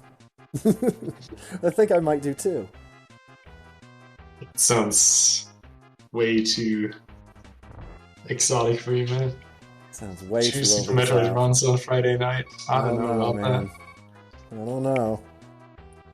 A little much. that. Mm-hmm. Like, I mean, Super Metroid on A Link to the Past race nights? Come on, man. I know. Should probably just do a speedrun of my favorite video game of all time, Mario is Missing. Where's the Panic speedrun, man? Oh, I ain't getting that world record back, so it's sitting where it is. No, somebody actually wanted that world record, so they can have it. Is that a challenge? No, Okay. because he already has it. Ah. And I just think that it's cool that he went out of his way to learn that game and try to beat my run. Who's he? The guy's name is Stuff is Stuff. Okay. Mm-hmm. I don't question people's Twitch handles anymore. I've heard way too many good Twitch handles to start questioning them now.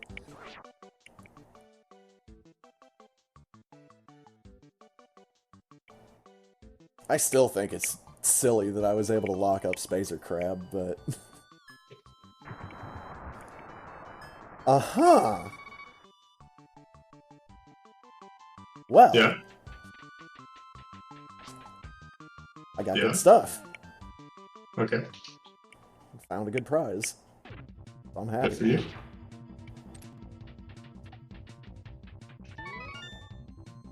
I'm gonna go talk to a bat.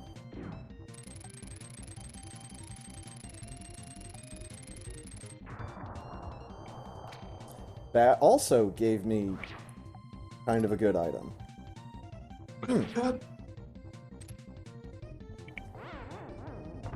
99 bombs.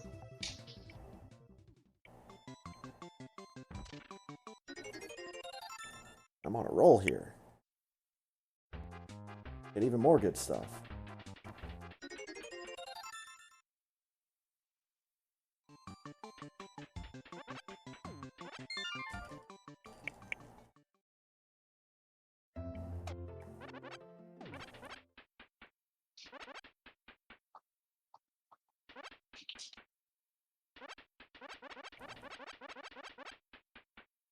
Huh.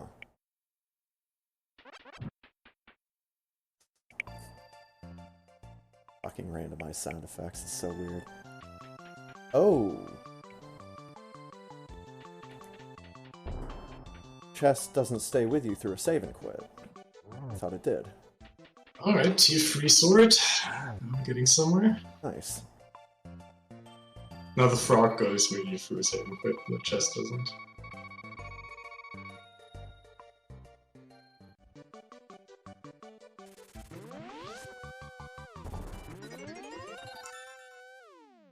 Then I'm thinking the chest is gonna follow. I know the chest follows me either through the save and quit or through the flute. I think it's the flute. Though I could have sworn. Maybe it's because I beat Aghanim and I spawn in Dark World. Mm-hmm. I could see that being a thing.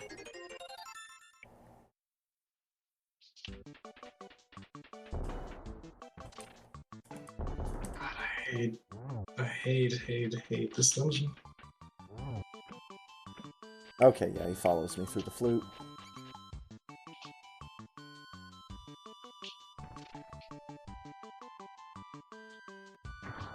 It was money!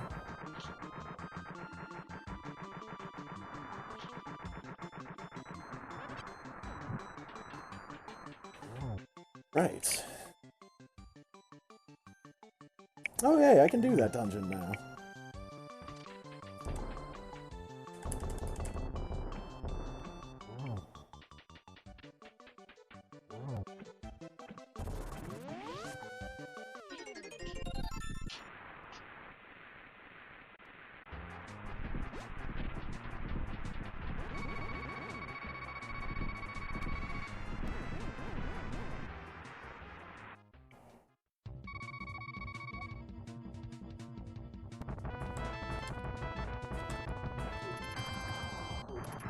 No, my money.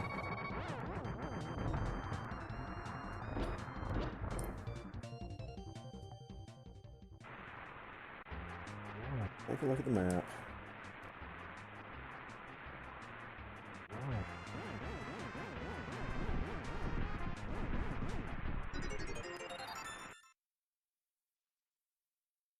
Back door. Finish off this place.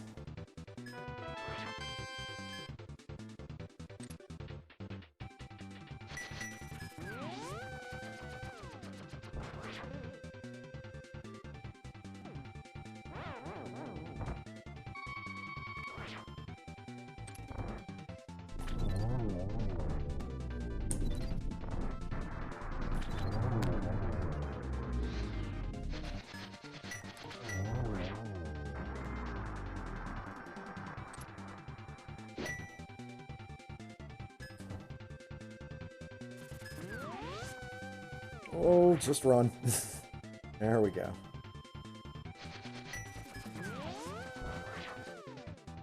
Red tunic? Nice.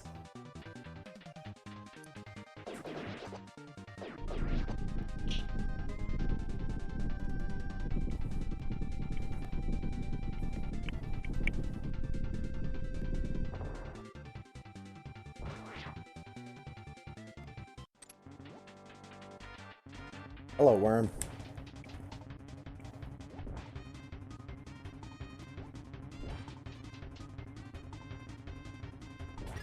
Got him.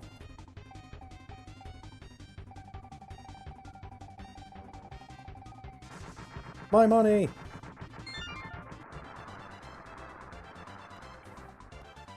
Can't believe Moldorm took my money for killing him.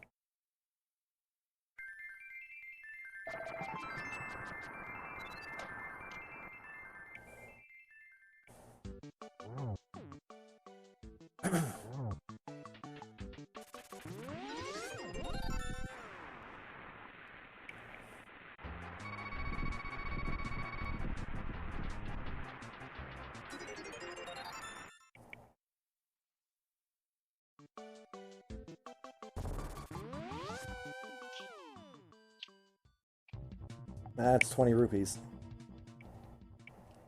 Well, that's what that's probably supposed to be.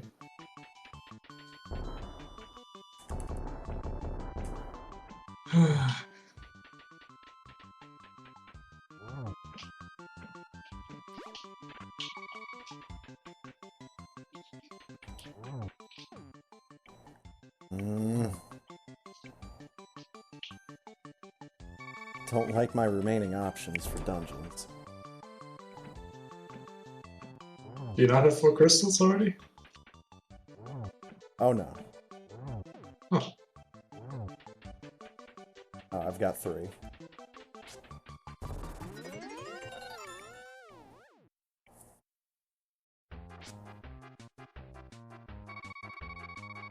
There's usually a period of time where I end up just kind of wandering around. Not really, like, going anywhere in particular because I'm just trying to think of where to go next. So it's just Do you already have hammer? I do have hammer.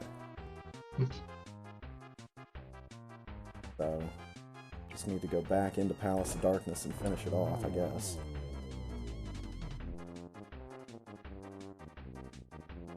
But like I was going to check Mire Shed on the way to finishing up Desert.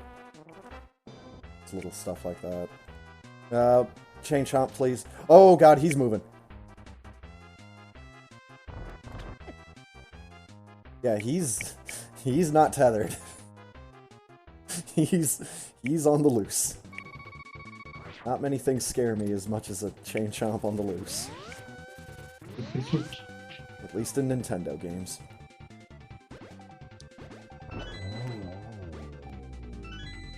Ah!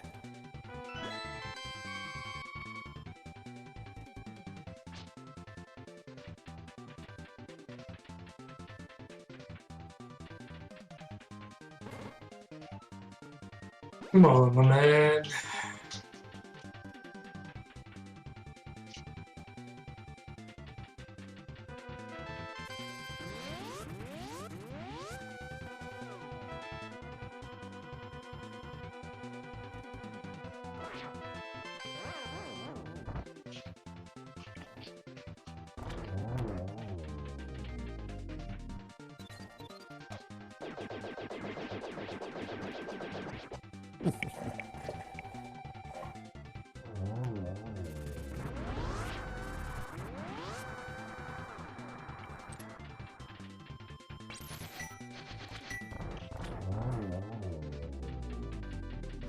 Kind of want to catch that fairy.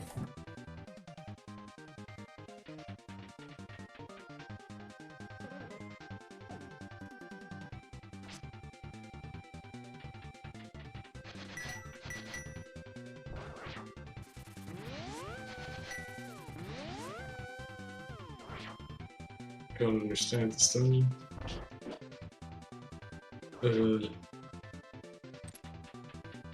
Fuck, does this really work?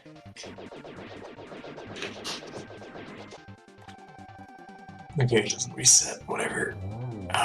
Oh, Patrick Star. Not vulnerable to fire.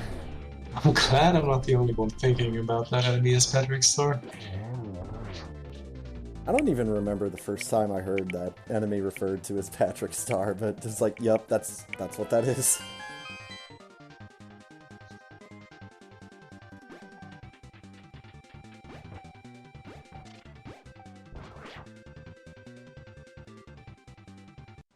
Like, I'm sure, as in most video games, I'm sure all the enemy characters have names. I just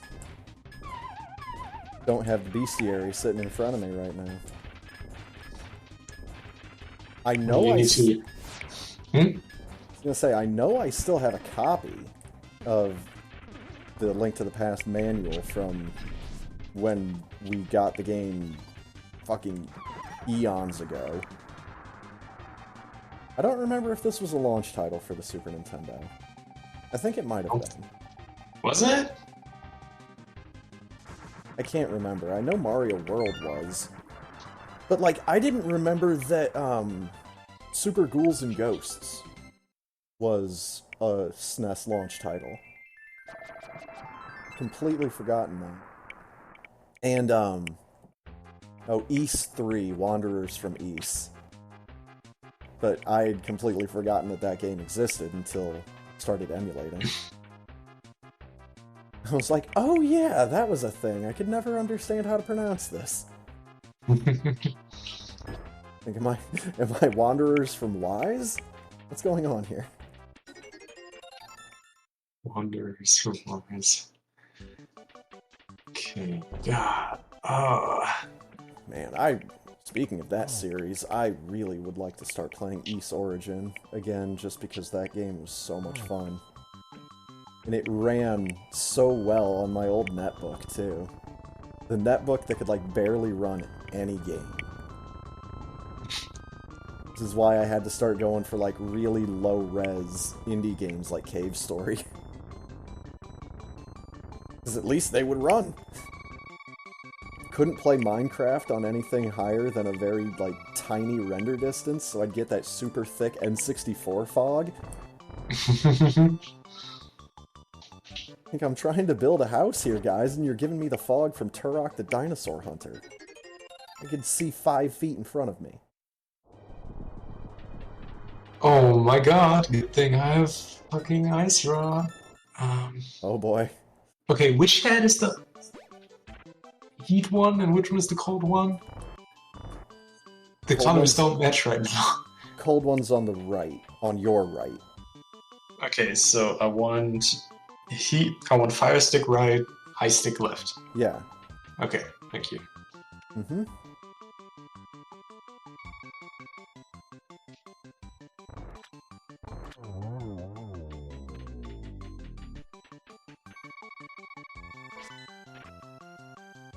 Now I'm gonna do my big stupid trip out to Turtle Rock. Mostly just to get into Dark World, though.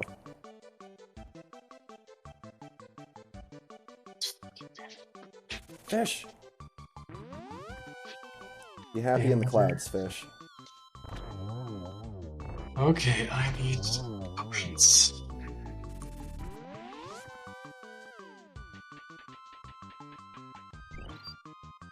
I have potions. Well, anyways, I need more potions.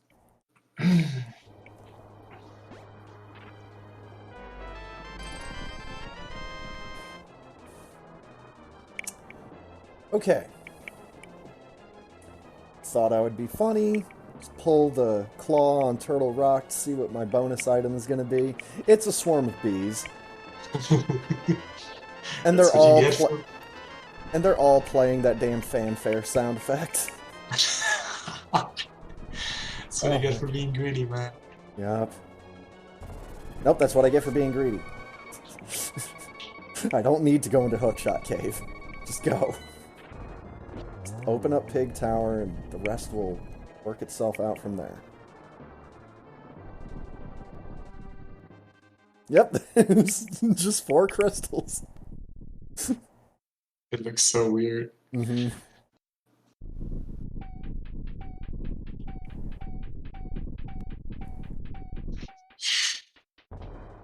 What's this sign say? You need 4 crystals to enter. Oh, okay.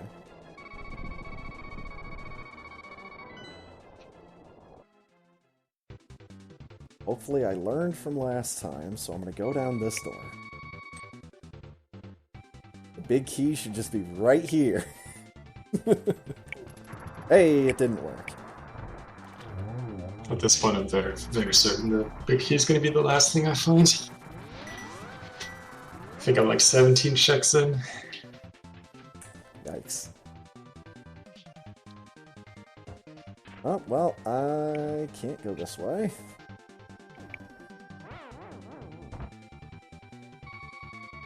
Once again, Link dies as he comes up the steps.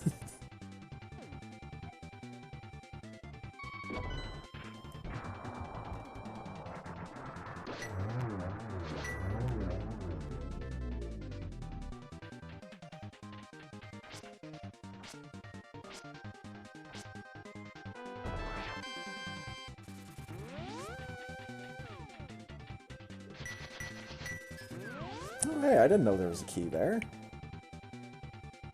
Neat. Where?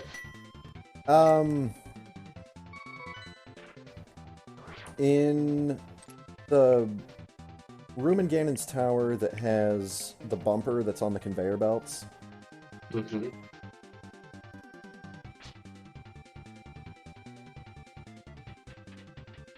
And the pot in the bottom right-hand corner of the room had a key under it. Alright, I'll be on the lookout, thank you. Okay, only 15 checks in. Still. Still.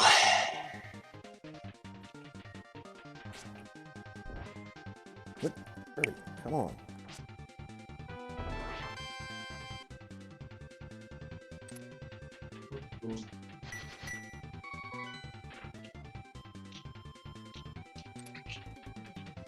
I have half magic. Just gonna burn up everything.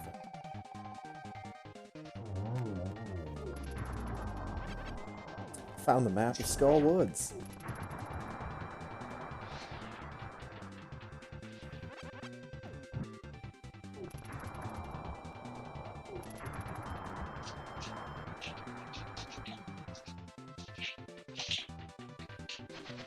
Nah.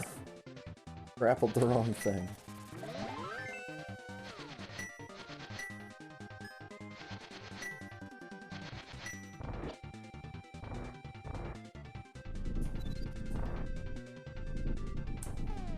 Fuck, I'm dead. No?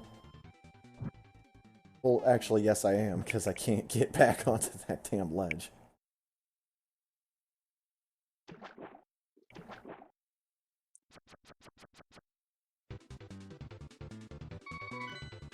Oh, I'm done. Well, whatever.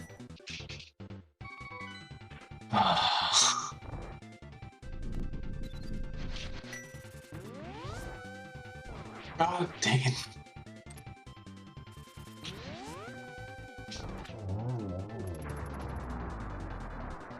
That was a welcome change to that room.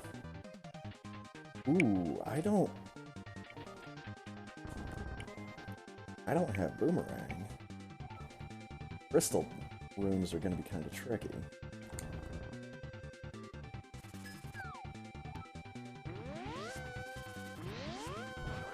Only kinda, though.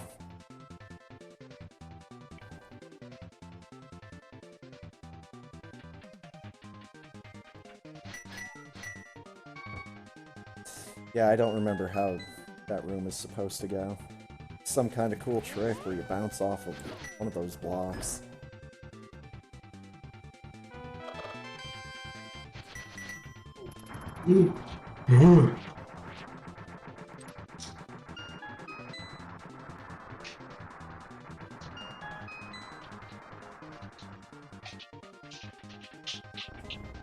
Man, 99 bombs is a couple too many.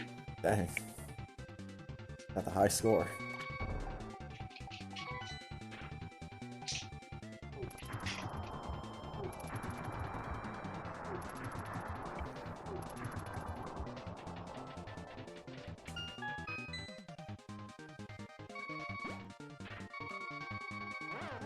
Let me fucking pass, thank you.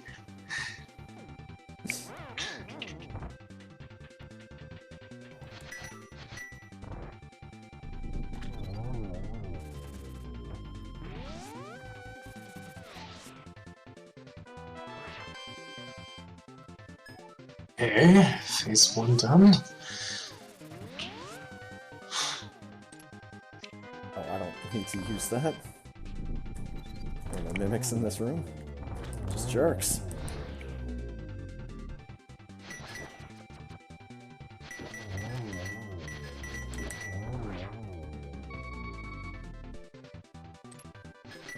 There's nothing worse than Tronix on ice, dude.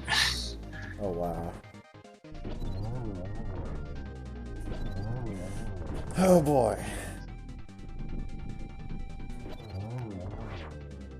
Boomerang. Hey. Nice.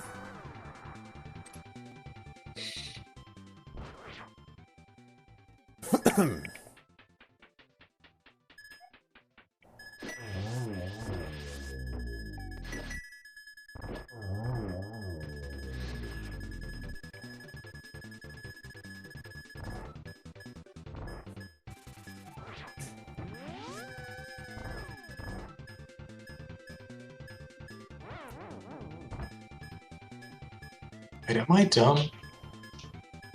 God, I think I'm dumb. Hold up.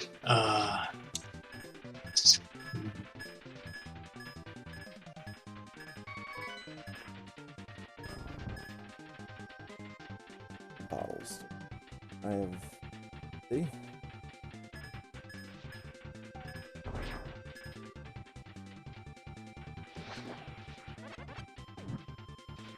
Um, uh-huh. Hmm.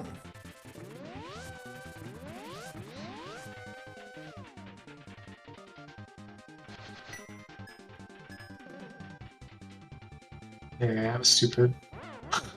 Nice.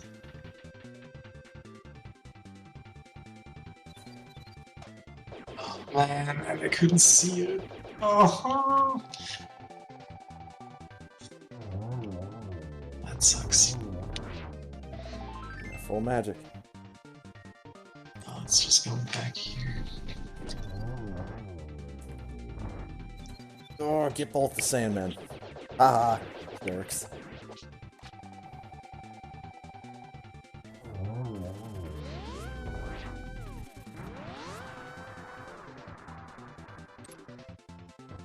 Sandman in here? Yup. Oh my fucking god, are you kidding me? He responds. He responds. No. Oh, No, no. dude. He respawns.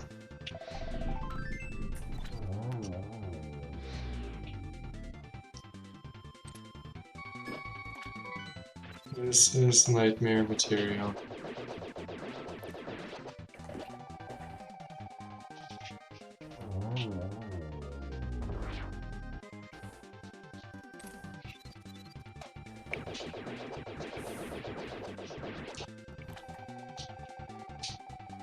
So, you know that visual bug? How Trinex's shell can be in the treasure room behind the ice boss? Yeah. I didn't see that there was a third chest because of that. So I Oh. only did two, and I have to go back and do this boss again. Oh, that sucks. Mhm.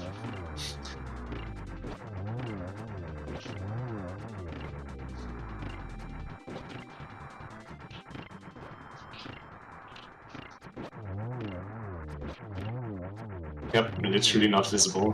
God dang it.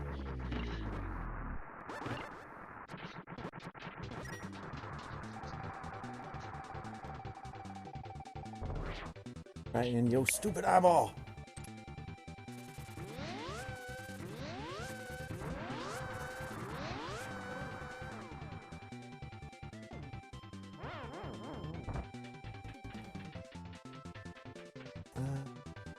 There we go.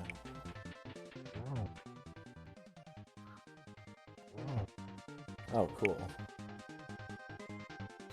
Didn't cast my magic, it just kicked my ass. Confetti magenta. Sounds like a pretty wild color.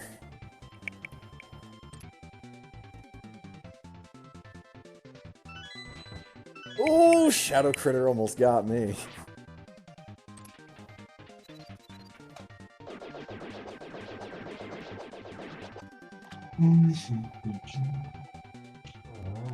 Haha, got him. Oh no. You stay away from me, you stupid bee. Yep. I'm dead. Think I have fairies. So you're not dead. Well, I died.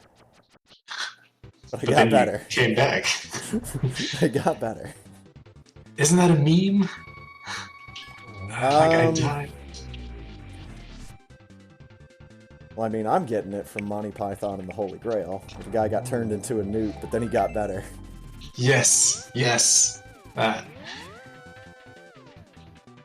Such a good movie. Mm-hmm. Okay.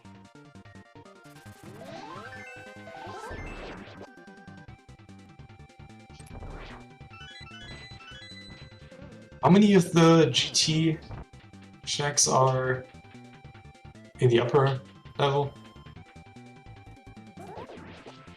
Well, I don't know how it breaks down. Okay. I know there's 27. Thank you. Mm-hmm. But you also know that, so...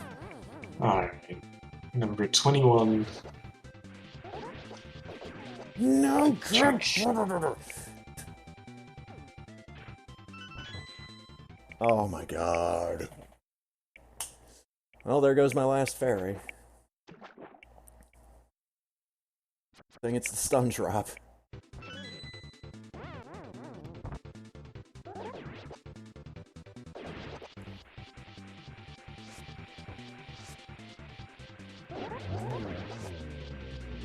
Fuck! Stupid crumble tile room.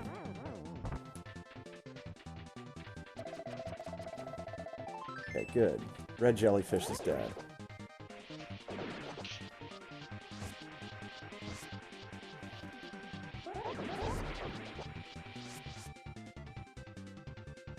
Oh, but then how do I get into the door? God, I'm fucking stupid.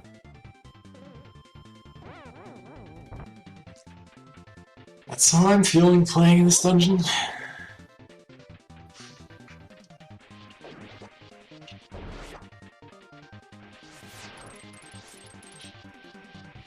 There. Fuck. Congrats on doing whatever you did. Thank you. Making it through a single room. Nice. Oh, and of course that guy didn't drop a fairy because he had the key. Ah. Rats. And I can't stun jellyfish with the hook shot.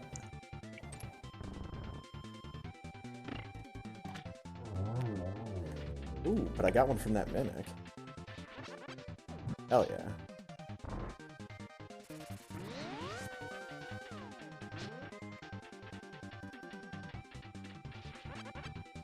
There we go.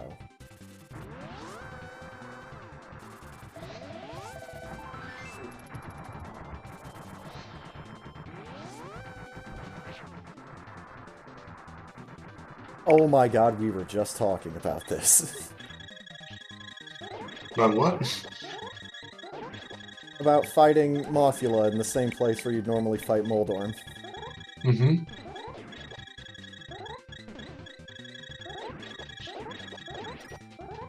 There we go. Wait, are you already this high up? That high up? Yes. Dang, you found that key so much quicker than I did.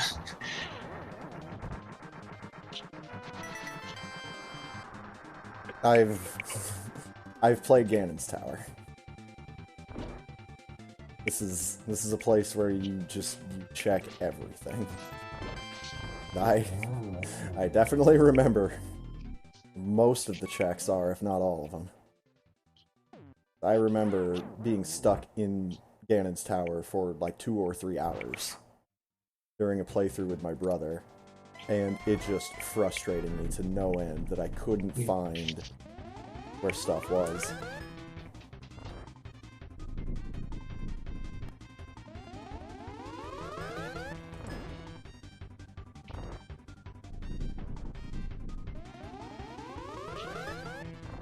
Ah! Oh, you're fucking done for, son. Nope. Damn it. Hit him with 2. Are you found to your free source, by the way? Oh no. I'm still on tier 1. Dang. I haven't found any swords.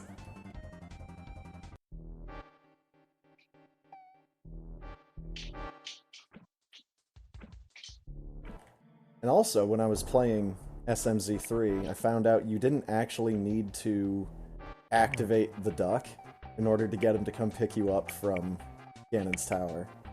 What, you don't? Yeah. Oh, from there, yeah. Yeah, for him to pick you up from Ganon's tower in that cutscene. Yeah, I guess that makes sense. It's just like some mystery duck comes and gets you.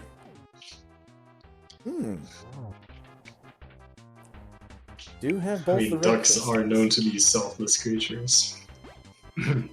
And good drummers, but only with their feet.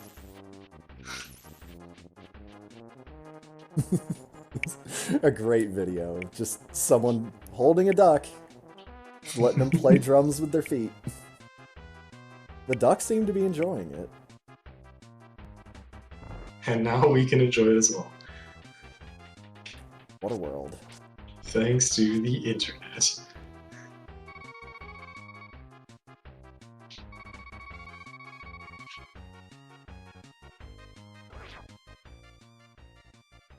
Mystery duck, living innovation. There's a slogan. Not sure for what, but you know. For Mystery Duck, obviously. Because he is living innovation.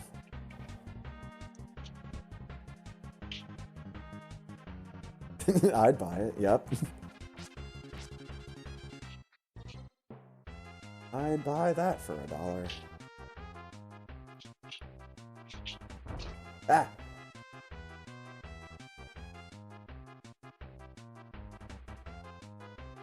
No. Don't mind me. No, stop minding me. God damn it, all of you!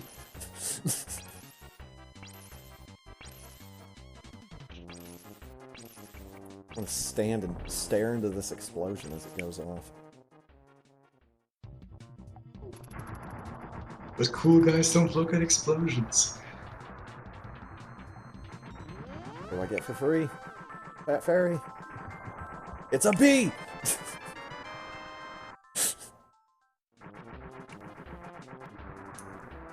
Wonder how a bee could possibly make the Ganon fight any better or worse. Let's not find out. I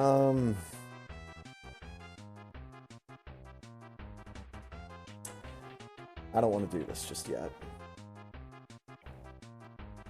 I would like the opportunity to do some more damage, but also, yes, I would very much like to get a blue potion.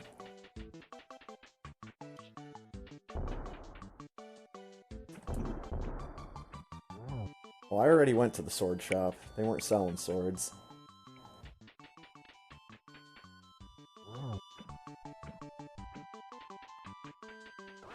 I don't have the mushroom, do I? No.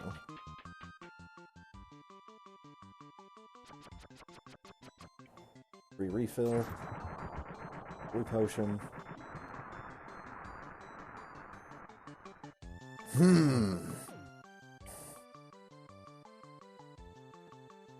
There's gotta be a check or two that I haven't done. Would have to have a sword.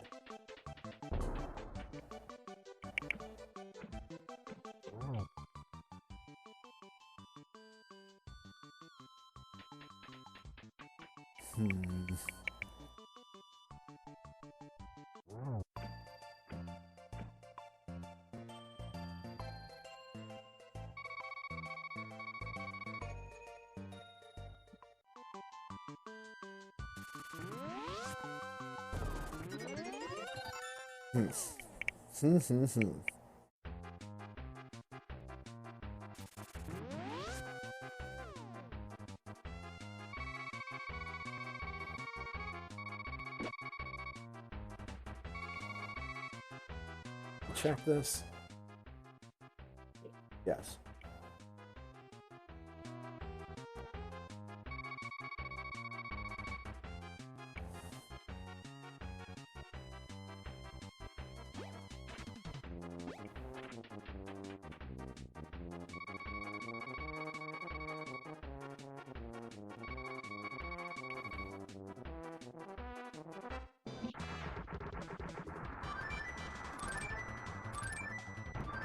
Oh good, my shovel makes the flute sound.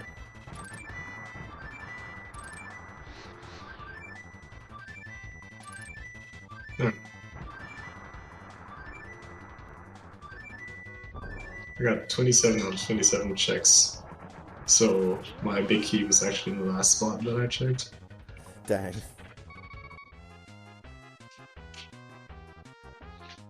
Yeah, that room in particular is one that I don't think I knew about when I first started playing this game a whole lot with my brother. I think I watched an SMZ3 run or something, and I was like, oh, there's a room there!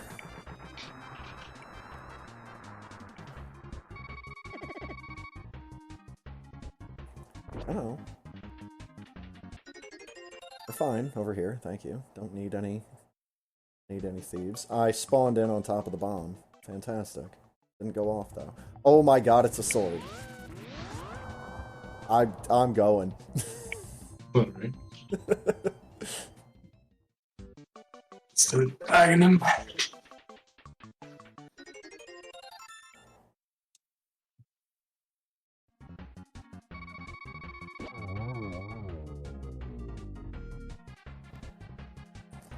Could read some books. Some book. Oh god, the random bat spread is very broken. Oh boy. Yeah, it is. Alright, Psyduck, be the hero you're meant to be. Good luck. You too.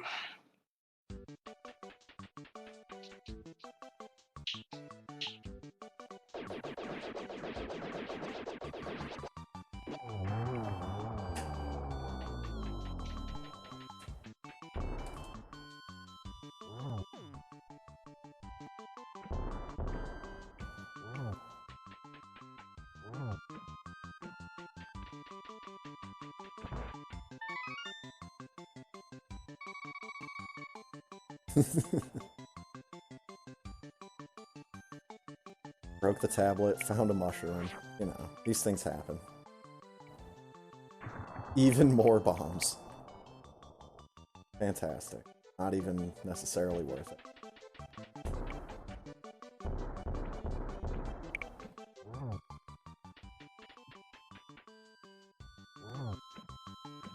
The high life. Even more bombs.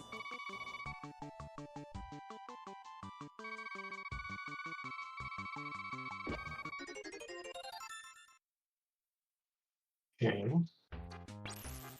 Alright. Oh, it starts breaking. Oh, shit. Here we go.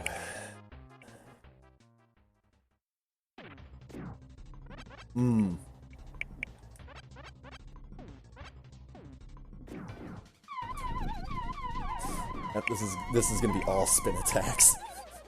Fuck. Did you find the arrows in Dark World? Wow. Oh, he's not any more specific than that. Wait, but Dark World means Dark World Overworld, right? Yeah. Okay.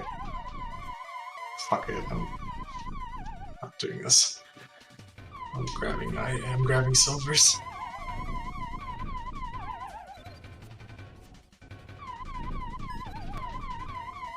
Sound of Ganon spinning his trident is the sound of Link falling down a hole.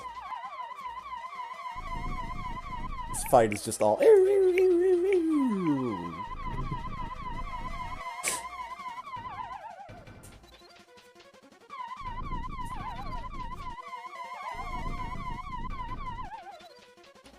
my god, he hasn't even started the bats yet. Okay, now he did.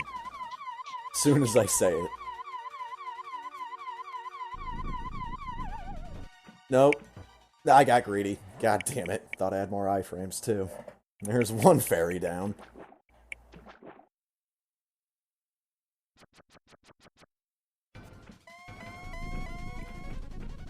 Yep, can't even take advantage of it. I just need to fucking run.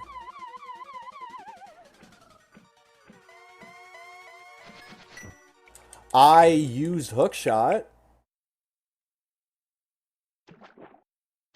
Also, those bats do a lot more damage than I thought they did. Probably because I didn't find any armor either. Dang. This is... I probably shouldn't be doing this fight right now. No, these bats do way too much damage. I should not be doing this fight. I'm not gonna survive this.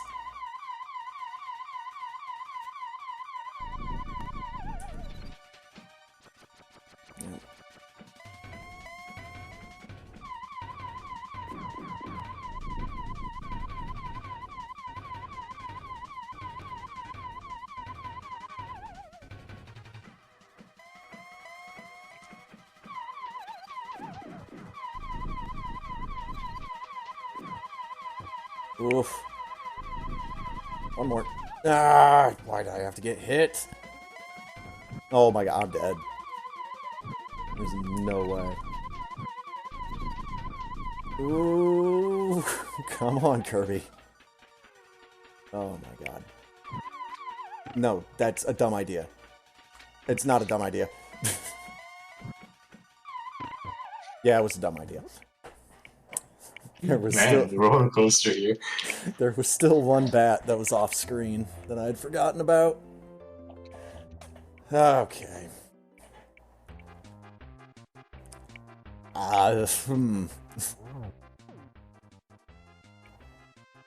Yeah. I guess I'm gonna have to go into a dungeon or something to try to find armor or sword or something. Because can't do the fight like that. I mean, I can tell you about my sword findings and my armor findings.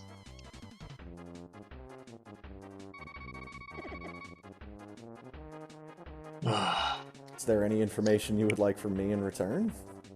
I mean, you don't have any unless you know where silvers are. Oh, I know where silvers are. Oh god, fucking dang it. I mean, sure. You can trade. Alright. So, one sword was in the cave below, like the stumpy guy in Dark World. That's the one I've found so far. Okay, and I think the other sword was in... There was one armor in Ganon's tower, and I think one sword as well. I'm not sure... There was definitely one armor. I'm not sure if the other sword was there as well. Okay. But yeah, a bunch of stuff in Ganon's... No, I think it was both, actually. One sword and one armor in Ganon's tower. Okay. And I'm not sure where the first armor was that I found. I thought that was pretty early. Alright. And the silvers are at the blacksmiths. Huh? Yeah. Check that! That's where I got them. Huh? Yeah. What? I... Freed the frog. Is that where I got Bo? Hold on. Oh, if that's where you got Bo. Because, yeah, it's progressive. Oh, I don't remember where I found the first bow. I thought I found the first bow pretty early. It would have been a real early overworld check. Hold on, I'm 99% sure I did blacksmiths. No! I'm an idiot! I brought the dwarf there, but didn't get the reward. Oh no! Oh my goodness. But yeah, thanks for the hint. I would have never ever went back there. Yeah, no problem. God, that's a rookie mistake.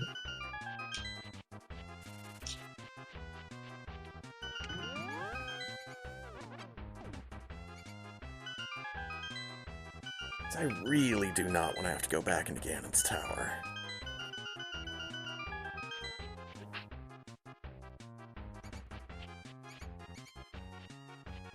Well, because I can't go that way in Ganon's Tower because I don't have Cane of Samaria. You don't? I do not. That was really early for me.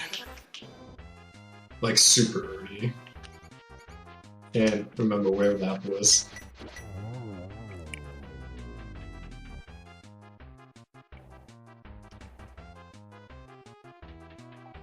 Alright.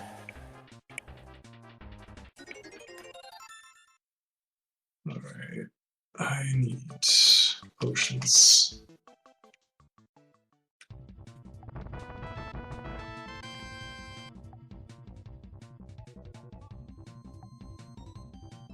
Kirby, grab the fucking lever.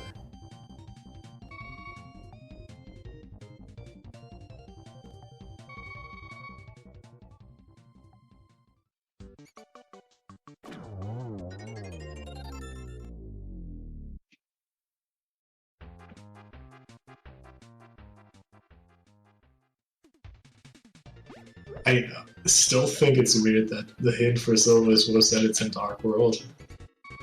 Because it's technically not even a Dark World.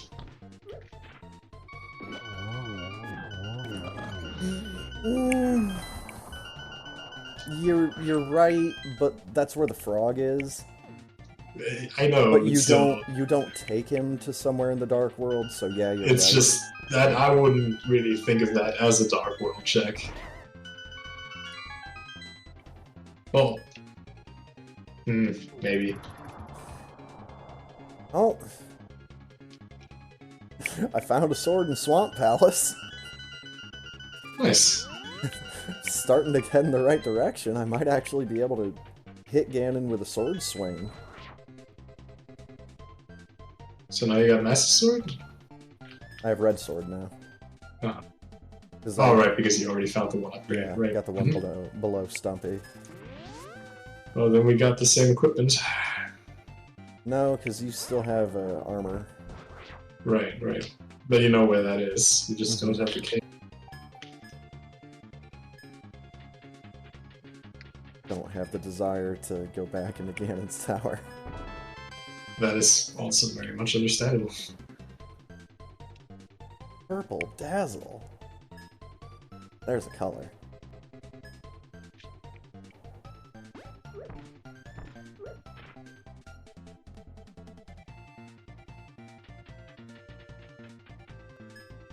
Huh? There we go. It's like, don't tell me I'm hitting the fucking stairs from there. This is how you're supposed to cross that gap.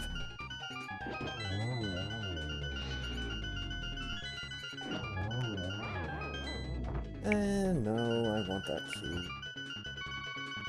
I'd actually need it.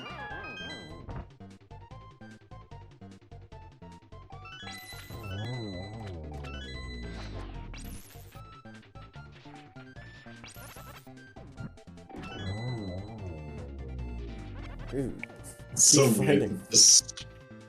I'm gonna say, real work was telling me I keep finding all the secrets, dude. I keep finding all the fairies. Holy shit. These red Zazzix are just filled with fairies. Who'd have known?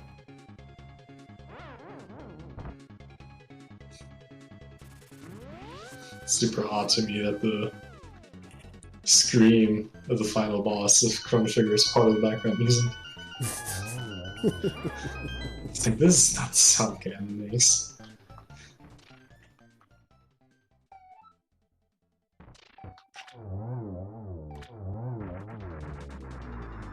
Oh.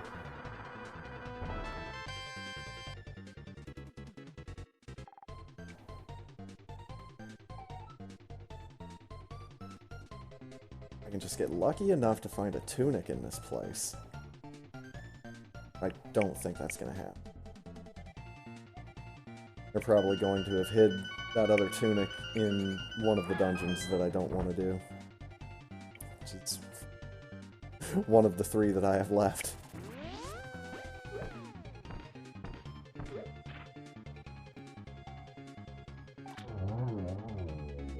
I mean, I can tell you where they are not, based on the dungeons that I haven't been in. Yeah? So I finished Skullwoods, I finished Feasttown, Mm-hmm. I finished Eastern Palace, Dark Palace, Tower of Hera. Same here. I've not been in any other dungeon. Okay.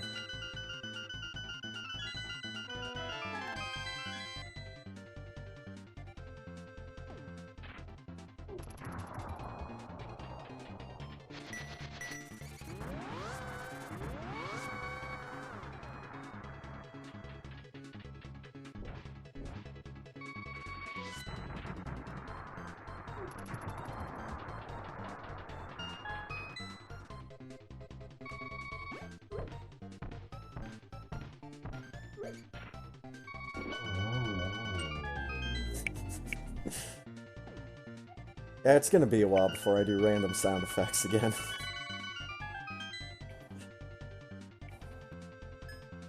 This is just a little much with some of these sounds.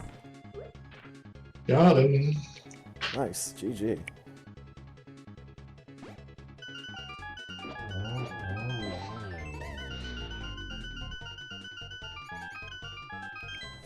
Just blocked an enemy shot with the back of my shield? Not sure how that happened, but I'll take it. Thanks for playing. Alright, let me help you out here.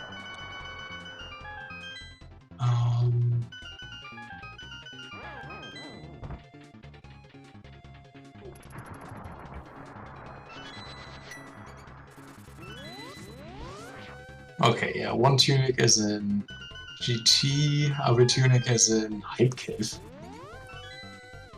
Oh my god, I am angry with myself that I haven't checked Hype Cave.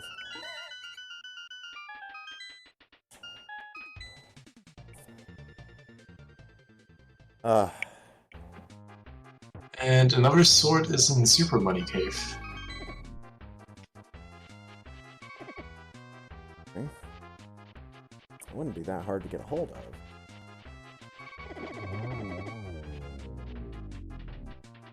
And yeah, I was mistaken, other sword was not in GT.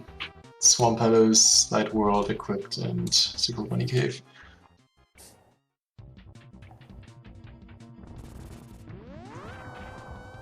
See, like the cave that you can only access through Dark World is also a Light World check in the randomizer.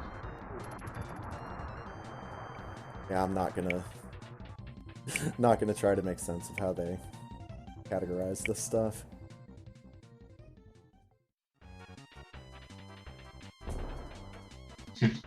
Alright, let's head back up to the potion shop.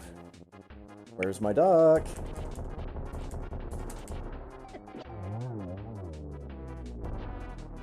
I'm in the Dark World, that's where my duck is. God damn it. And I'm a little surprised you didn't get Cane of Samaria, because that was in Kakariko Well.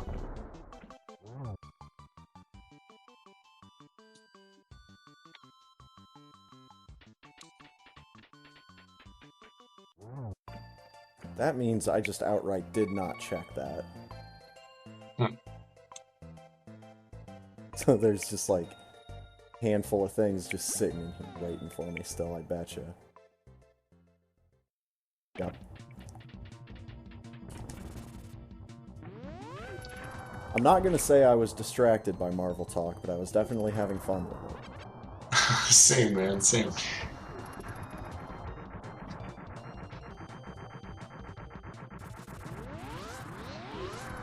Okay. Cane of Samaria was the only important thing down here, though.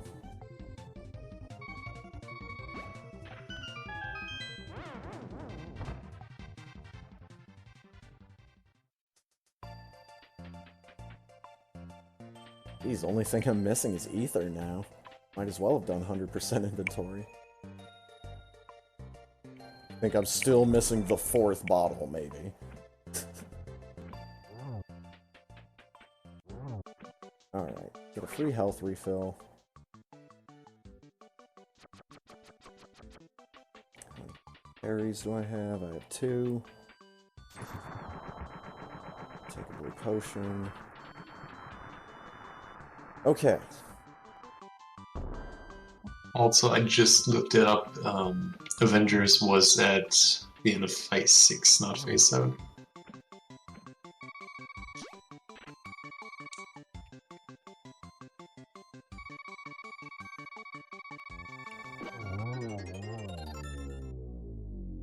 I'm just glad they've decided to do the whole cinematic universe treatment to this. Yeah. That's just... It's been so cool to watch it unfold.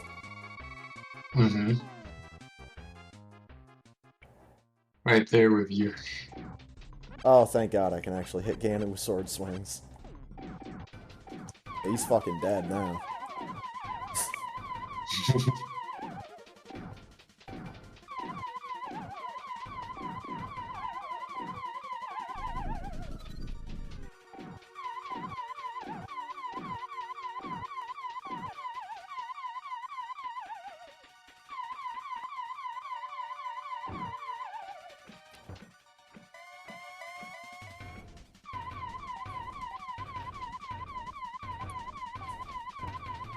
Whoop.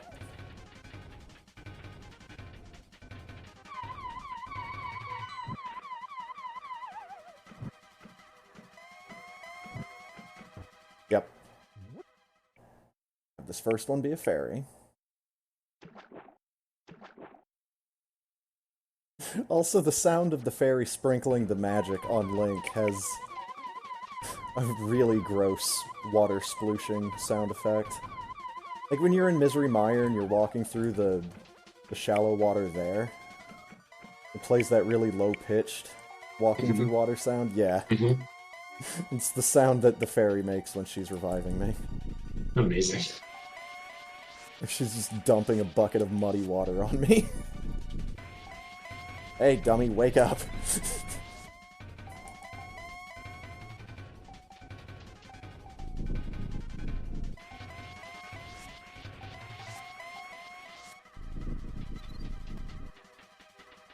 Alright, lamp equipped.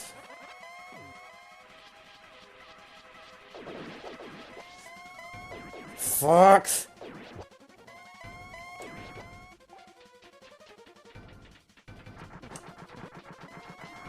Didn't light the left torch fast enough. Maybe I did. No, I did not. Damn it.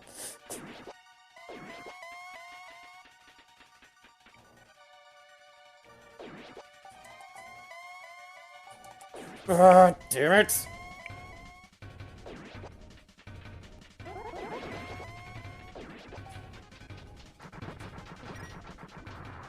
Oh yeah, he's fucking dead. Nice. Still had a fairy left over and everything. GG. GG. Cause yeah, if you can light that left torch, like as soon as he puts it out, before the right one ever goes out, then it will never go out. The right one. Thought that was a really neat trick the first time I learned that.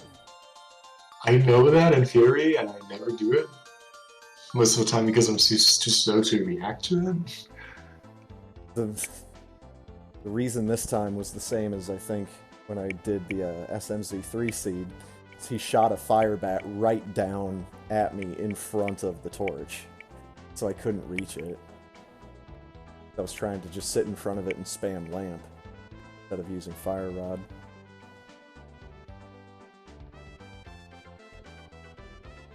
Those were not vultures ruling the desert. End credit scene. Those were bats.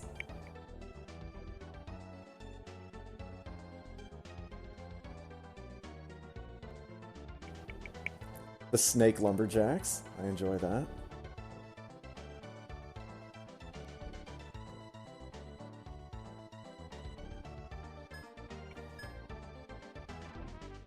If that's bread that they're working on, it's some kind of weird-ass purple bread.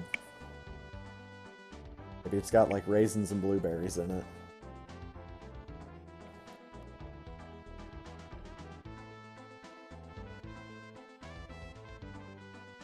And the map sleeps again, forever. Well, it was a map.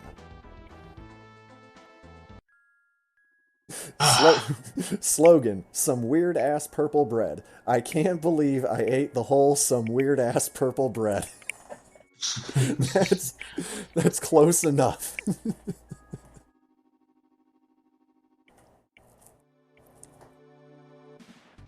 Oh yeah, that did get pretty linear at times. Yeah, the beginning, like the first two boss rewards, just leading right next to the next thing. Mm-hmm.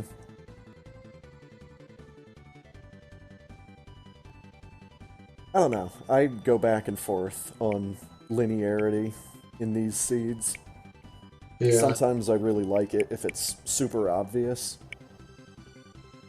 Sometimes I like it if I set out the linear path and I know what I have to do and where I have to go. Hmm. I got 9 saving quits, 9 deaths, and I should have had one more fairy revival because I would have had 9 for all 3 of them. Gosh dang it. Dang. Can't believe it. But yeah, sometimes I like this game to be wide open. Sometimes I can enjoy some linearity.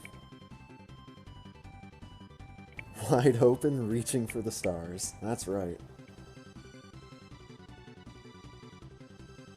So I guess there were some things here and there that I didn't find. More importantly, favorite dumb thing on the spoiler log, check all the bosses. Yep, Ganon's Tower basement, Trinex, I apologize for that. Ah, That was the big reason. terrible. That was the big reason why I did not want to go back in there, because I did not fight him. Mm-hmm. And I had to fight him twice because the fucking shell was in the way. Mm-hmm. Helmasaur King and Pod. Mothula at Ganon's Tower top. Thought that was funny since we had just mentioned Helmasaur or Moldorm arenas with Mothula.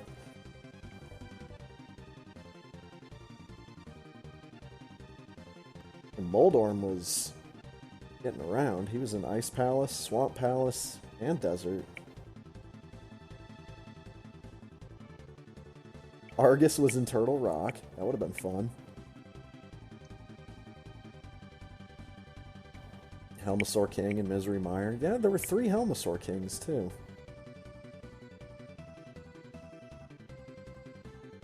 2 Mothulas and 2 Vitruuses.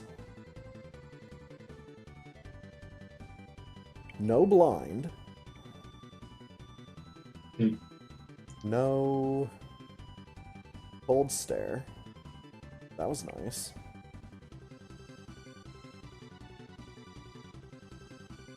And, I could have taken a Landmolus fight instead of someone here. I guess that's who Vitreous was replacing in the middle. Mm.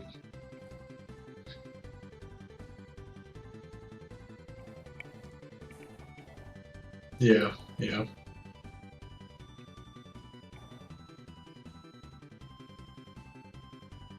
Look at this. Not the picture I wanted, that's the picture I wanted. Oh. I thought that Marvel timeline had What If Season 2 on it. There's like different images going around.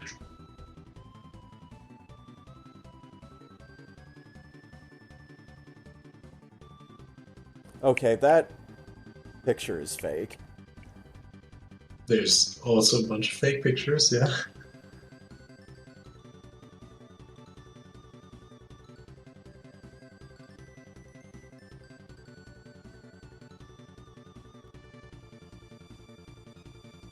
Oh yeah, the one thing I remembered hearing about Guardians of the Galaxy 3. Mm-hmm.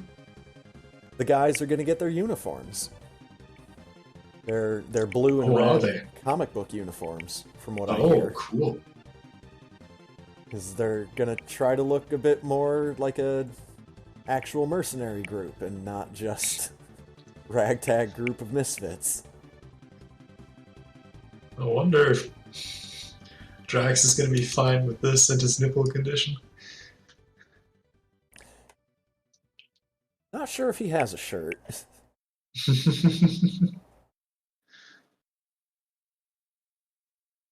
I have to look this up.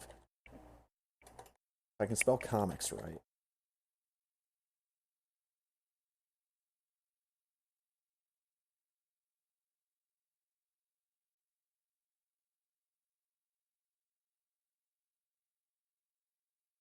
Not seeing any pictures of him with the, Oh, wait.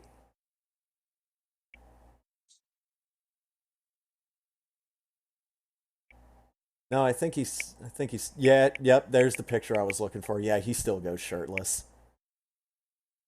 Also, I don't think that's gonna be the outfit they choose for Gamora, but let me, here we go. Open image tab. This is going to be a massively long link.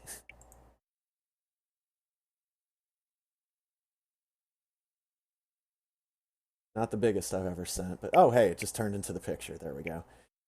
Yeah, I don't know if they're gonna go with that outfit for Gamora in the movies, but I would not complain if they put that actress in that outfit. Mostly Yeah, because neither. I'm a pig and I know it. That's fair. Wonder if they're gonna put a fishbowl over Rocket Raccoon. I'm actually, now that I'm remembering this, I'm interested to see the interaction that he has with Cosmo the space dog because they got a voice actor for him and everything. Nice. So that's gonna Really be, like what they did with that character in the Lego game. oh my god, in the Lego game he's one of the best characters. Hmm. Absolutely. Just give I'd say give me more Cosmo Space Dog, but they're going to.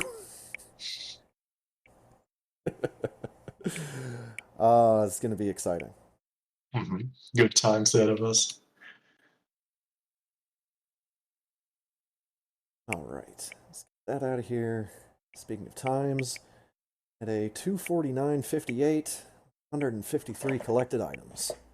I got a 250. I had 7 minutes less than you. I already closed the window. That's fine.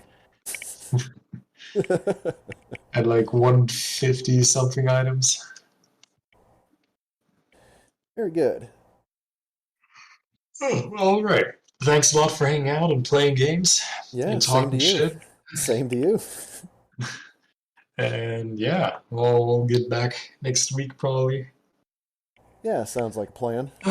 Good luck for the races, man. Thank you, And sir. you have a good one, dude. Alright, have a good one yourself. Oh my goodness.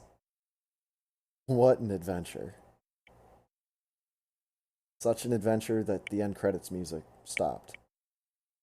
And do something else for music here in just a second. But in the meantime, we've got fresh young face of CDI Link. His cohorts.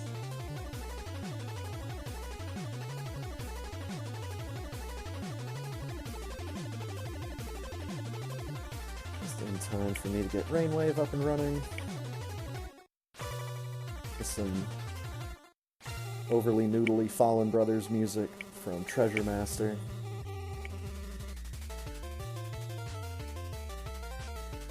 Treasure Master was a very interesting NES game, as it was tied to some kind of actual video game competition that was, I think, held by MTV.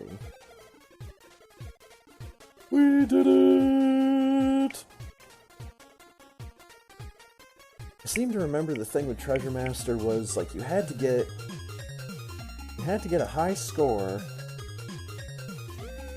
You had to do the old Nintendo Power thing where you took a picture of the TV with the console in clear view next to it. And you had until a certain date to send this information in. And there would be some kind of prize.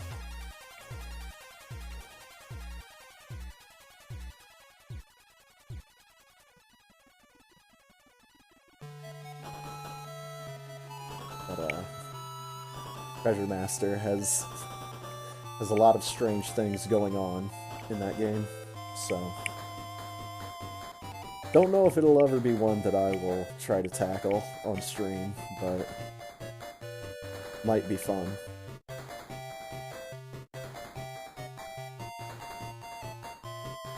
Anyways,